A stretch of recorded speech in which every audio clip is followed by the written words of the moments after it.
ਸ਼ੇਰੇ Punjab 600 AM ਤੇ ਨਿੱਘਾ ਹਾਰਦਿਕ ਸਵਾਗਤ ਹੈ। ਮੈਂ ਤੁਹਾਡਾ ਮੇਜ਼ਬਾਨ ਹਰਜੀਤ ਸਿੰਘ ਗਿੱਲ ਸ਼ੋਅ ਲੈ ਕੇ ਤੁਹਾਡੀ ਸੇਵਾ 'ਚ ਹਾਜ਼ਰ ਹਾਂ। ਬੁੱਧਵਾਰ ਦਾ ਦਿਨ ਹੈ, 9 ਦਸੰਬਰ ਹੈ ਵਰਾ 2020 ਦਾ ਤੇ 9:08 ਹੋਏ ਨੇ। ਸੱਤ ਸੈਤਮਾਨੀਆ ਤਹਿਕਾਕ 26 ਮੱਘਰ ਨਾਨਕਸ਼ੇ ਸੰਮਤ 552 ਨਿੱਘਾ ਹਾਰਦਿਕ ਸਵਾਗਤ ਹੈ ਜੀ। ਹਰਜੀਤ ਸਿੰਘ ਗਿੱਲ ਸ਼ੋਅ ਦੇ ਵਿੱਚ ਪਹਿਲੇ ਹਿੱਸੇ ਦੇ ਵਿੱਚ ਦੇਸ਼ ਪੰਜਾਬ ਦੇ ਝਰੋਖੇ ਚੋਂ ਨਵਕਿਰਨ ਸਿੰਘ ਪੱਤੀ ਪੰਜਾਬ ਤੋਂ ਗੱਲਬਾਤ ਕਰਨਗੇ।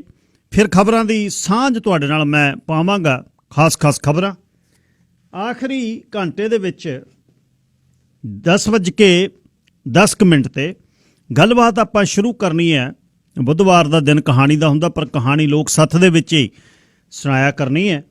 ਸੋ ਉੱਧਰ 1:20 ਤੇ ਕਹਾਣੀ ਸੁਣਾਵਾਂਗਾ, ਤੇ ਜਦ ਉੱਧਰ ਪ੍ਰੋਗਰਾਮ ਨਹੀਂ ਸੀ ਕਰਦੇ ਤਾਂ ਇੱਧਰ 2 ਹਫ਼ਤੇ ਸੁਣਾਈ ਸੀ। ਫਰਾਂਸ ਦੇ ਵਿੱਚ ਇੱਕ ਬਿੱਲ ਲੈ ਕੇ ਆ ਰਹੇ ਨੇ ਜਿਹਦੇ 'ਚ ਮੁਸਲਿਮ ਭਾਈਚਾਰਾ, ਮੁਸਲਿਮ ਕੌਮ ਜਿਹੜੀ ਟਾਰਗੇਟ ਕੀਤੀ ਹੈ। ਇਹਦਾ ਨਾਮ ਹੈ ਸੈਪਰੇਟਿਜ਼ਮ ਬਿੱਲ। ਪ੍ਰੈਜ਼ੀਡੈਂਟ ਮੈਕਰੋਨ ਇਸ ਨੂੰ ਰੈਗੂਲੇਟ ਕਰਨਾ ਚਾਹੁੰਦਾ ਮੁਸਲਿਮ ਧਰਮ ਨੂੰ, ਕਿ ਮੁਸਲਿਮ ਧਰਮ ਨੂੰ ਦੇ ਅਨੁਯਾਈ ਜਿਹੜੇ ਨੇ ਉਹ ਫਰਾਂਸ 'ਚ ਕਿਵੇਂ ਰਹਿਣਗੇ। ਫਿਰ ਪਾਰਲੀਮੈਂਟ ਡਿਬੇਟ ਹੋਏਗੀ, ਫਿਰ ਬਿੱਲ ਇਹ ਜਿਸ ਤਰ੍ਹਾਂ ਪਾਸ ਹੋ ਗਿਆ ਤਾਂ ਫਿਰ ਆਏਗਾ। ਪਰ ਇਹਦੇ ਵਿੱਚ ਕੀ ਆ? ਇਹ ਇੱਕ ਸੁਨੇਹਾ ਹੈ ਪੱਛਮ 'ਚ ਵਸਦੀਆਂ ਘੱਟ ਗਿਣਤੀਆਂ ਨੂੰ। ਫਰਾਂਸ ਦੀਆਂ ਗੱਲਾਂ ਫਰਾਂਸ ਦੇ ਵਿੱਚ, ਪਰ ਇਹ ਜਿਹੜੀ ਇਹਦਾ ਸੇਕ ਜਿਹੜਾ ਸਾਰੇ ਪਾਸੇ ਆਏਗਾ ਇਹ ਇੱਕੋ ਹੀ ਨੇ। ਇਹਨਾਂ ਨੂੰ ਤੁਸੀਂ ਅੱਡ ਨਹੀਂ ਕਰ ਸਕਦੇ। ਆ ਦੇਸ਼ ਜਿਹੜਾ ਜਿਹ 'ਚ ਤੁਸੀਂ ਬੈਠੇ ਹੋ ਇਹ ਵੀ ਫਰਾਂਸੀਸੀ ਤੇ ਬਰਤਾਨੀਆ ਦੇ ਲੋਕਾਂ ਦਾ ਹੀ ਹੈ, ਉਹੀ ਬੈਠੇ ਆ ਇੱਥੇ ਆ ਕੇ। ਸੋ ਇਹ ਜਿਹੜਾ ਸੈਪਰੇਟਿਜ਼ਮ ਦਾ ਬਿੱਲ ਹੈ ਕੀ ਕਹਿੰਦਾ, ਮੈਂ ਇਸ ਦੇ ਬਾਰੇ ਤੁਹਾਡੇ ਨਾਲ ਗੱਲ ਦੱਸਣੀ ਚਾਹੁੰਦਾ, ਅਤੇ ਤੁਸੀਂ ਵੀ ਸ਼ਾਮਲ ਹੋਣਾ। ਘੱਟ ਗਿਣਤੀਆਂ ਇਹਨਾਂ ਦੇਸ਼ਾਂ ਦੇ ਵਿੱਚ ਕਿਵੇਂ ਸਰਵਾਈਵ ਕਰਨਗੀਆਂ, ਕਿਹੋ ਜਿਹਾ ਸਮਾਂ ਆਏਗਾ, ਇਸ 'ਤੇ ਗੱਲਬਾਤ ਹੋਏਗੀ। sherepunjabradio.ca ਤੇ ਤੁਸੀਂ ਲਿਸਨ ਲਾਈਵ ਸੁਣਦੇ ਹੋ। ਸਾਰਿਆਂ ਦਾ ਧੰਨਵਾਦ। 6042040600 ਨੰਬਰ ਹੈ, 6042040600। ਸਮੇਂ ਦੇ ਨਾਲ ਫੋਨ ਕਰਿਆ ਕਰੋ ਜਦ ਵੀ ਤੁਸੀਂ ਗੱਲ ਕੋਈ ਸੁਣਦੇ ਹੋ, ਗੱਲ ਕਰਨੀ ਚਾਹੋ। ਜਦ ਕਈ ਵਾਰ ਅਖੀਰ ਦੇ ਵਿੱਚ ਮੇਰੇ ਕੋਲ ਸਮਾਂ ਘੱਟ ਜਾਂਦਾ ਹੈ, ਜਦ 10:50 ਹੋ ਗਏ ਤਾਂ ਉਸ ਸਮੇਂ ਮਤਲਬ ਉਸ ਤੋਂ ਬਾਅਦ ਕਾਲਰ ਮੈਂ ਲੈ ਨਹੀਂ ਸਕਦਾ। ਪਲੀਜ਼, ਕਈ ਵਾਰ ਮੈਨੂੰ ਬੜਾ ਮਨ ਨੂੰ ਦੁੱਖ ਹੁੰਦਾ, ਤੁਸੀਂ ਹੋਲਡ ਕਰਦੇ ਹੋ। ਪਹਿਲਾਂ ਪਲੀਜ਼ ਫੋਨ ਕਰਿਆ ਕਰੋ ਤੇ ਵਿਚਾਰ ਤੇ ਗੱਲ ਪਕੜ ਫੜ ਕਰਕੇ ਤੇ ਛੋਟੀ ਗੱਲ ਕਰਿਆ ਕਰੋ, ਜੇ ਸਾਰੇ ਜਿਹਦੇ 'ਚ ਸ਼ਾਮਲ ਹੋ ਜਾਣਾ। ਆਪਣੀ ਗੱਲ ਜਿਹੜੀ ਤੁਸੀਂ ਕਰ ਦਿੱਤੀ ਤੇ ਅੱਗੇ ਜਿਹੜੇ ਨੇ ਹੋਰ ਵੀ ਕਰ ਸਕਣ। 6047291224 6047291224 ਮੇਰਾ ਸੈੱਲ ਨੰਬਰ ਹੈ, ਜਿੱਥੇ ਤੁਸੀਂ ਵਪਾਰਕ ਵਾਅਦਿਆਂ ਲਈ ਸੁਨੇਹਾ ਭੇਜ ਸਕਦੇ ਹੋ। ਸਾਰੀ ਟੀਮ ਨਿਮੀ ਡੌਲਾ ਜੀ ਗੱਲਬਾਤ ਕਰਨਗੇ ਫਿਰ ਤੁਹਾਡੇ ਨਾਲ। ਕੋਈ ਵੀ ਤੁਸੀਂ ਕਿਸੇ ਕਿਸਮ ਦਾ ਬਿਜ਼ਨਸ ਕਰ ਰਹੇ ਹੋ, ਨਵਾਂ ਸ਼ੁਰੂ ਕੀਤਾ, ਪਹਿਲਾਂ ਸ਼ੁਰੂ ਕੀਤਾ, ਚਲਾਉਣਾ ਚਾਹੁੰਦੇ ਹੋ, ਚੱਲਦਾ ਕਰਾਂਗੇ, ਫਿਰ ਪੂਰਾ ਚਲਾਵਾਂਗੇ, ਇਹ ਵਾਅਦਾ ਤੁਹਾਡੇ ਨਾਲ। ਔਰ ਅੱਜ ਤੱਕ ਪਿਛਲੇ 11 ਵਰ੍ਹਿਆਂ ਦੇ ਵਿੱਚ ਕੋਈ ਵੀ ਐਡਵਰਟਾਈਜ਼ਮੈਂਟ ਸ਼ੁਰੂ ਕੀਤੀ ਹੈ ਆਪਾਂ ਆਪਣੇ ਸ਼ੋਅ ਦੇ ਵਿੱਚ, ਕੁਝ ਕੁ ਨੂੰ ਛੱਡ ਕੇ ਜਿਨ੍ਹਾਂ ਦਾ ਵਧੀਆ ਚੱਲ ਗਿਆ ਉਹ ਹਟ ਗਏ, ਪਰ ਜ਼ਿਆਦਾਤਰ ਜਦ ਦੇ ਹੀ ਸ਼ੁਰੂ ਦੇ ਜਿਹੜੇ ਸਾਰੇ ਐਡਵਰਟਾਈਜ਼ਰ ਨਾਲ ਨੇ। ਤੇ ਤੁਸੀਂ ਵੀ ਆਪਣੇ ਵਪਾਰਕ ਵਾਅਦਿਆਂ ਦੇ ਵਿੱਚ ਸੋ ਇਹ 6047291224 ਤੇ ਤੁਸੀਂ ਗੱਲਬਾਤ ਕਰ ਸਕਦੇ ਹੋ।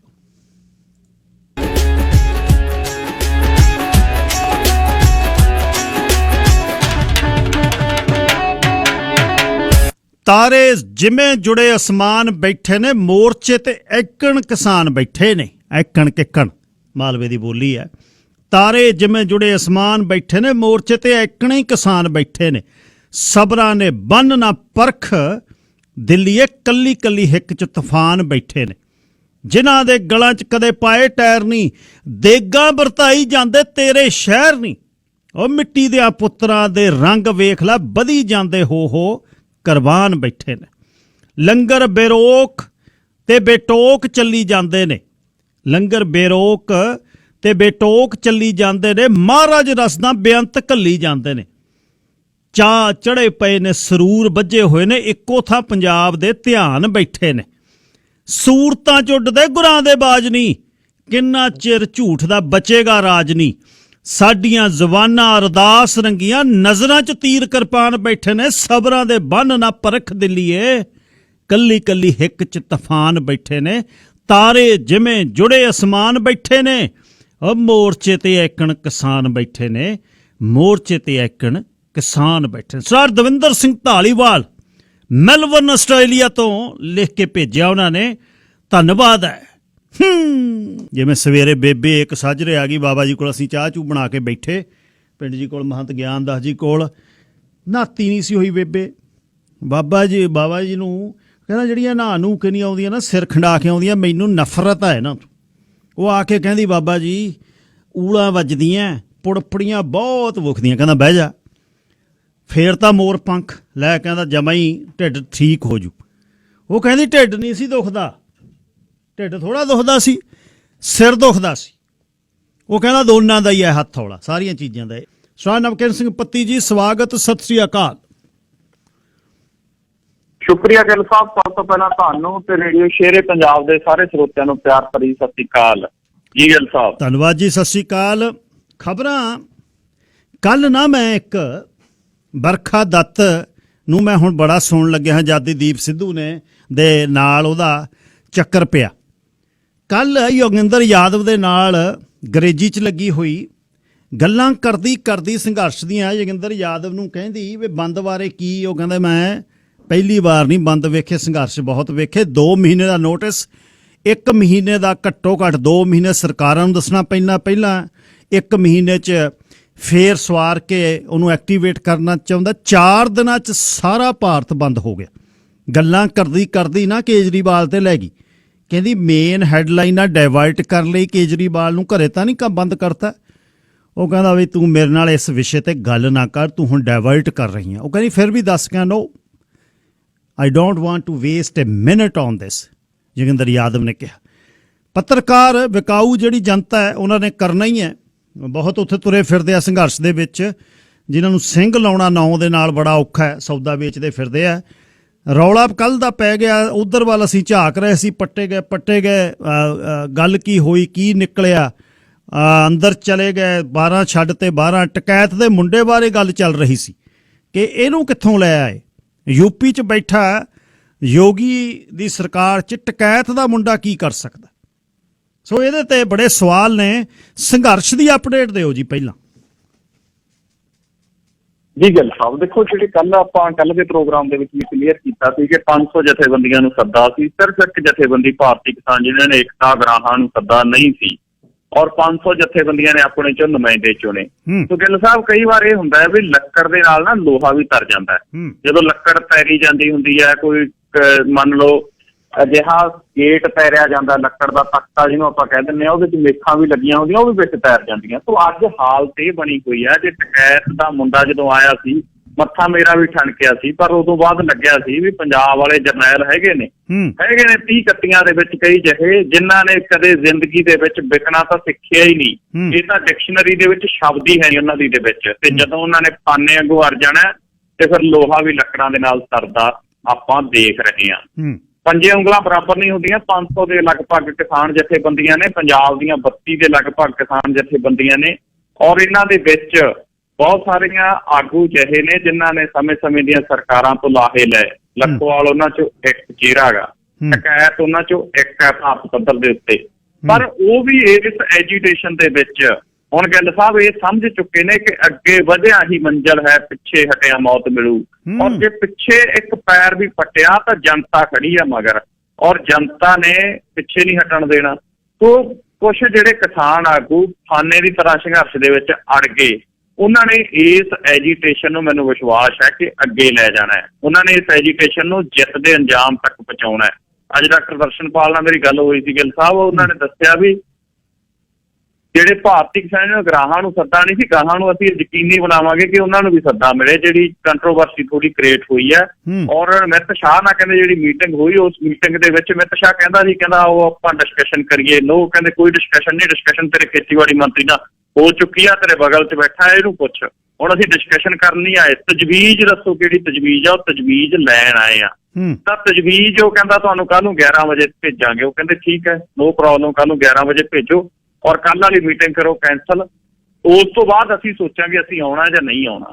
ਸੋ ਹੁਣ ਉਹਨਾਂ ਖੇਤਾਂ ਦੇ ਜਾਇਆਂ ਨੇ, ਪੰਜਾਬ ਤੇ ਭਾਰਤ ਦੀ ਅਗਵਾਈ ਕਰਨ ਵਾਲਿਆਂ ਨੇ, ਬੜੇ ਗਿੱਲ ਸਾਹਿਬ ਹਨੇਰੀਆਂ ਆਉਂਦੀਆਂ ਨੇ, ਬੜੇ ਸਮੱਸਿਆਵਾਂ ਜਿਹੜੀਆਂ ਆਉਂਦੀਆਂ ਨੇ, ਪਰ ਉਹਨਾਂ ਸਮੱਸਿਆਵਾਂ ਨੂੰ ਪਾਰ ਕਰਕੇ ਲੰਘਣਾ ਹੀ ਅਸਲੀ ਜਿਹੜੀ ਹਕੀਕਤ ਹੋ ਨਿਬੜੀ ਹੈ। ਕਿ ਹੁਣ ਉਹਨਾਂ ਨੇ ਐਲਾਨ ਕਰ ਦਿੱਤਾ ਹੈ ਕਿ ਇਦੋਂ ਅਸੀਂ ਪਿੱਛੇ ਨਹੀਂ ਹਟਾਂਗੇ। ਸੰਘਰਸ਼ ਦਾ ਇੱਕੋ ਇੱਕ ਨਾਅਰਾ ਹੋਊਗਾ, ਤਿੰਨੇ ਖੇਤੀ ਕਾਨੂੰਨਾਂ ਨੂੰ ਰੱਦ ਕਰਾਉਣ ਤੋਂ ਘੱਟ ਨਹੀਂ ਮਨਜ਼ੂਰ, ਦਿੱਲੀ ਦਾ ਗਰੂਰ ਕਰਨਾ ਚਕਨਾਚੂਰ। ਤਾਂ ਇਹ ਜਿਹੜਾ ਤਿੰਨੇ ਖੇਤੀ ਕਾਨੂੰਨਾਂ ਨੂੰ ਰੱਦ ਕਰਾਉਣ ਤੋਂ ਉਰੇ ਮਤਲਬ ਹੀ ਨਹੀਂ ਕਹਿੰਦੇ ਪਿੱਛੇ ਮੁੜ ਜੀਏ। ਰਕੇਸ਼ ਟਕੈਤ ਵੀ ਅੱਜ ਬੋਲ ਰਿਹਾ ਸੀ, ਕਹਿੰਦਾ ਤਿੰਨੇ ਖੇਤੀ ਕਾਨੂੰਨ ਰੱਦ ਕਰਾਉਣ ਤੋਂ ਬਿਨਾਂ ਅਸੀਂ ਪਿੱਛੇ ਨਹੀਂ ਮੁੜਾਂਗੇ। ਮੈਨੂੰ ਲੱਗ ਗਿਆ ਪਤਾ ਕਿ ਵਾਕਿਆ ਹੀ ਚਲੋ ਟਕੈਤ ਵੀ ਸਮੇਂ ਸਿਰ ਪਰਿਸਥਿਤੀਆਂ ਤੇ ਸਥਿਤੀਆਂ ਨੂੰ ਜਿਹੜਾ ਉਹ ਸਮਝ ਗਿਆ। ਸੋ ਹੁਣ ਕਿਸਾਨ ਜਥੇਬੰਦੀਆਂ ਨੇ ਐਲਾਨ ਕੀਤਾ, ਫਿਲਹਾਲ ਕੋਈ ਗੱਲਬਾਤ ਨਹੀਂ ਹੋਊ ਕੇਂਦਰ ਦੇ ਨਾਲ, ਸੰਘਰਸ਼ ਤੇ ਟੇਕ ਰੱਖਾਂਗੇ, ਤਿੰਨੇ ਕਾਨੂੰਨ ਰੱਦ ਕਰਾਉਣੇ ਇੱਕੋ ਇੱਕ ਮਕਸਦ ਹੋਊਗਾ। ਉਹਦੇ ਲਈ ਹੁਣ ਇਹਨਾਂ ਨੇ ਕੁਝ ਨਵੀਆਂ ਜਿਹੜੀਆਂ ਪੇਸ਼ਬੰਦੀਆਂ ਉਹ ਲਾਉਂਦੀਆਂ ਨੇ, ਜਿਹਦੇ 'ਚ ਇਹ ਕਿਹਾ ਕਿ 12 ਦਸੰਬਰ ਨੂੰ ਆਫਟਰ 2 ਡੇਜ਼ ਜਿਹੜਾ ਦਿੱਲੀ ਜੈਪੁਰ ਹਾਈਵੇ ਆ ਉਹਨੂੰ ਜਾਮ ਕੀਤਾ ਜਾਊਗਾ। ਦਿੱਲੀ ਨੂੰ ਜਾਂਦੇ ਬਾਕੀ ਰਾਹ ਨੇ ਉਹ ਜਾਮ ਕੀਤੇ ਜਾਣਗੇ। ਜਿੰਨੇ ਟੋਲ ਪਲਾਜ਼ੇ ਨੇ ਉਹ ਫ੍ਰੀ ਕਰ ਦਿੱਤੇ ਜਾਣਗੇ। ਪੰਜਾਬ 'ਚ ਤਾਂ ਪਹਿਲਾਂ ਹੀ ਆਲਰੇਡੀ ਫ੍ਰੀ ਨੇ। ਔਰ ਸ਼ੂਕ ਦੀਆਂ ਗੱਡੀਆਂ, ਗਿੱਲ ਸਾਹਿਬ ਆ ਅੰਬਾਲਾ ਜਿਹੜਾ GT ਰੋਡ ਹਾਈਵੇ ਹੈ, ਅੰਬਾਲੇ ਵਾਲਾ ਰਾਜਪੁਰੇ ਵਾਲਾ, ਜਿਹੜਾ ਸਿੱਧਾ ਸੋਨੀਪਤ ਪਾਣੀਪਤ ਜਿਹੜੀ ਕਨਾਲ 'ਚ ਦੀ ਲੰਘਦਾ, ਉੱਥੇ ਵੀ ਜਿਹਦੇ ਤੇ ਝੰਡਾ ਲੱਗਿਆ ਹੋਇਆ ਨਾ, ਪਾਸੇ ਹੋ ਜਾਂਦੇ ਨੇ ਟੋਲ ਪਲਾਜ਼ੇ ਵਾਲੇ। ਚਾਹੇ ਕਾਰ ਹੋਵੇ, ਟਰਾਲੀ ਹੋਵੇ, ਗੱਡੀ ਹੋਵੇ, ਬੱਸ ਹੋਵੇ, ਟਰੱਕ ਹੋਵੇ, ਜਿਹਦੇ ਤੇ ਝੰਡਾ ਲੱਗਿਆ ਹੋਇਆ, ਟੋਲ ਪਲਾਜ਼ੇ ਰਾਹ 'ਚ ਕਈ ਪੈਂਦੇ ਨੇ, ਪਾਸੇ ਉੱਡ ਜਾਂਦੇ ਨੇ। ਮੈਂ ਦੇਖਿਆ ਹੈਗਾ, ਪਰੇ ਹੋ ਕੇ ਖੜ ਜਾਂਦੇ ਨੇ ਵੀ ਲੰਘ ਜਾਣ ਦਿਓ ਜੀ, ਗੱਡੀ ਆ ਗਈ ਝੰਡੇ ਵਾਲੀ।